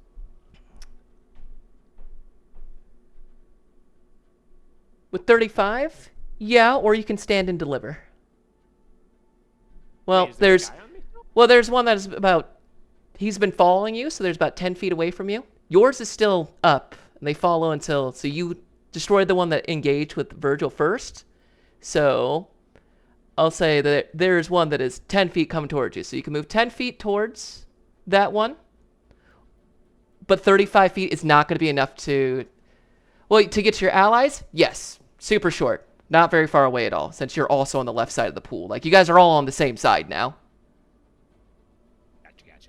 And Uh, the one that is within 10 feet of me, is it in the pool or is it out? no, it's outside the pool. It follows your Okay, path. Okay, yeah. Yes, then he will go to that one, and with a flurry of reckless attacks, he will stand and deliver. So first attack is going to be a 16. That'll hit. Will be for 12 magical slashing. Okay. Second attack will be a 24. Yeah, that'll do. Oh. Or 8 magical slashing. All right. And then the bonus action slash. That is going to be an 18. That'll hit. That is for 7. That's 9 magical slashing. How do you want to do this?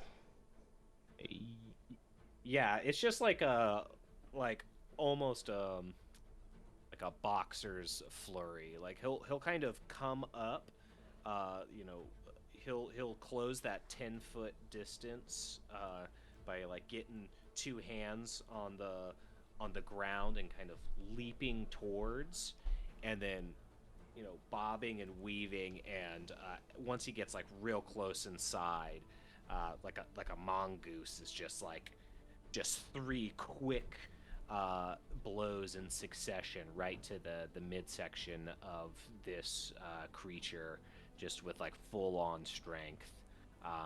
Just kind of deletes the inside of this motherfucker. You find the snake within.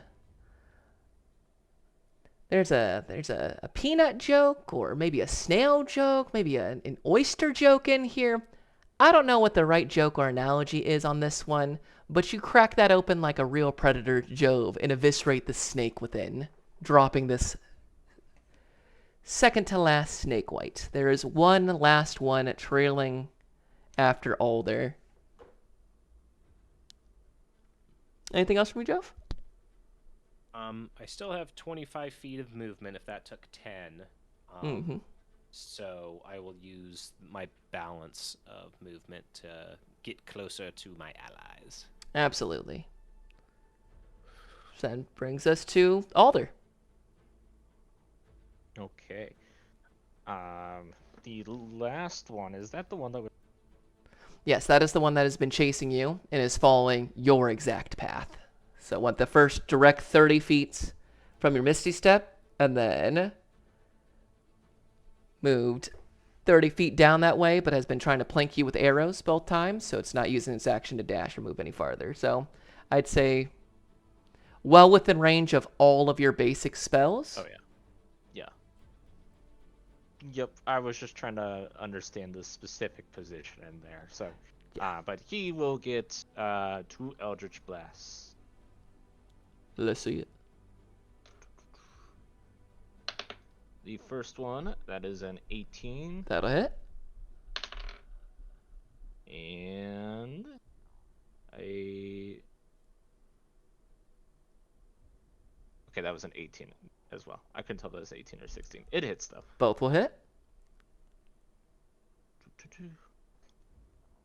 Okay. 2d10, 2d6. Force damage, right?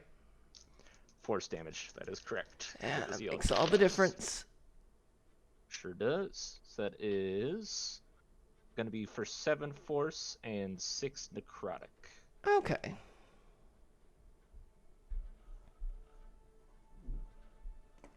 Anything else from you, Alder?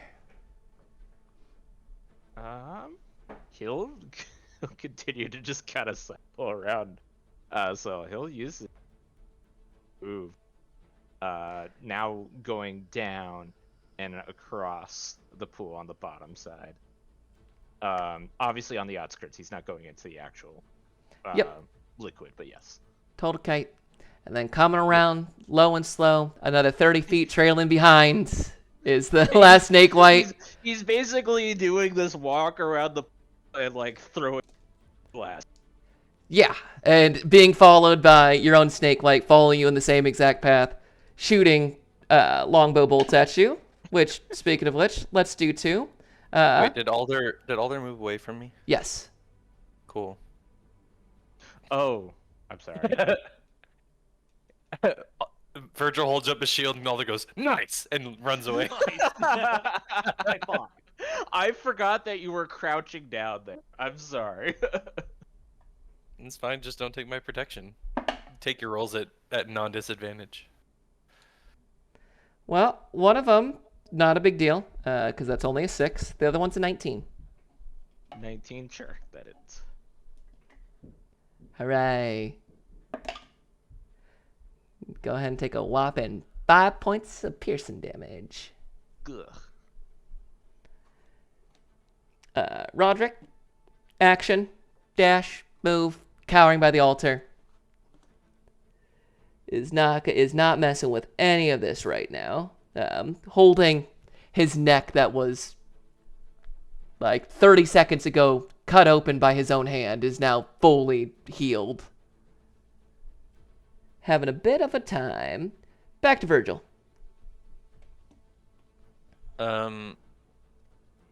Yeah, he's gonna use his action to drag Luca far away from the pool and probably just towards the altar. Not bring him up to the altar just in case any other spooky shit happens, but just close to it and just post him up there. Ooh, this time roll athletics, but this one's going to be contested. Because he is on his feet, active, and in a mood. Oh, that's right. He's active. You need to beat a 26. Because that's his fucking number again.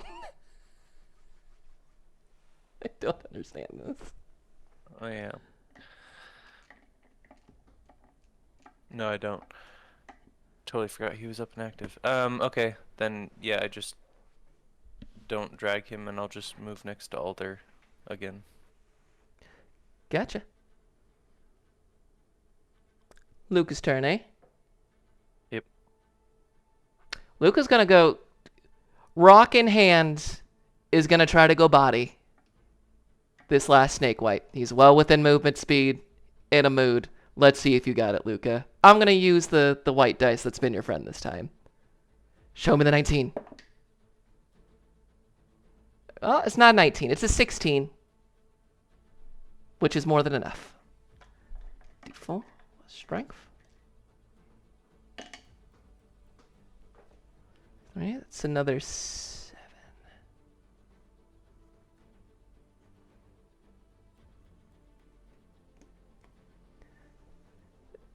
As Luca runs forward, yells out, no words, just pure raw survival instinct kicking in, and clobbers the front of this snake white right in the mouth with that stone. You see the snake head squish between teeth, between bone, between what little armor remains, and it begins to fall backwards.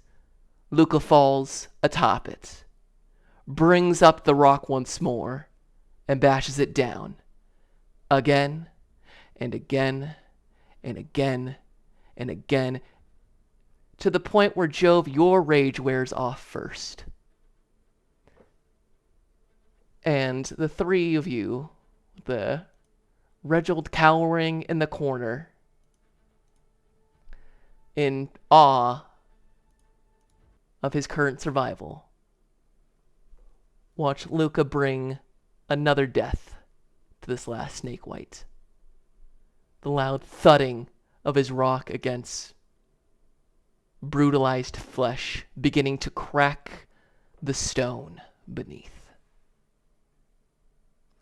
I think that's a beautiful place to call it for tonight. Let us say goodnight to Jed. Nighty night, chat. Good night, Jay. Thanks for being here, chat. Later start, later session, all good. Glad you can watch me week by week get absolutely bodied. Lovely. But as always, you're a wonderful audience, wonderful players. Thank you so much. Peace in the Middle East.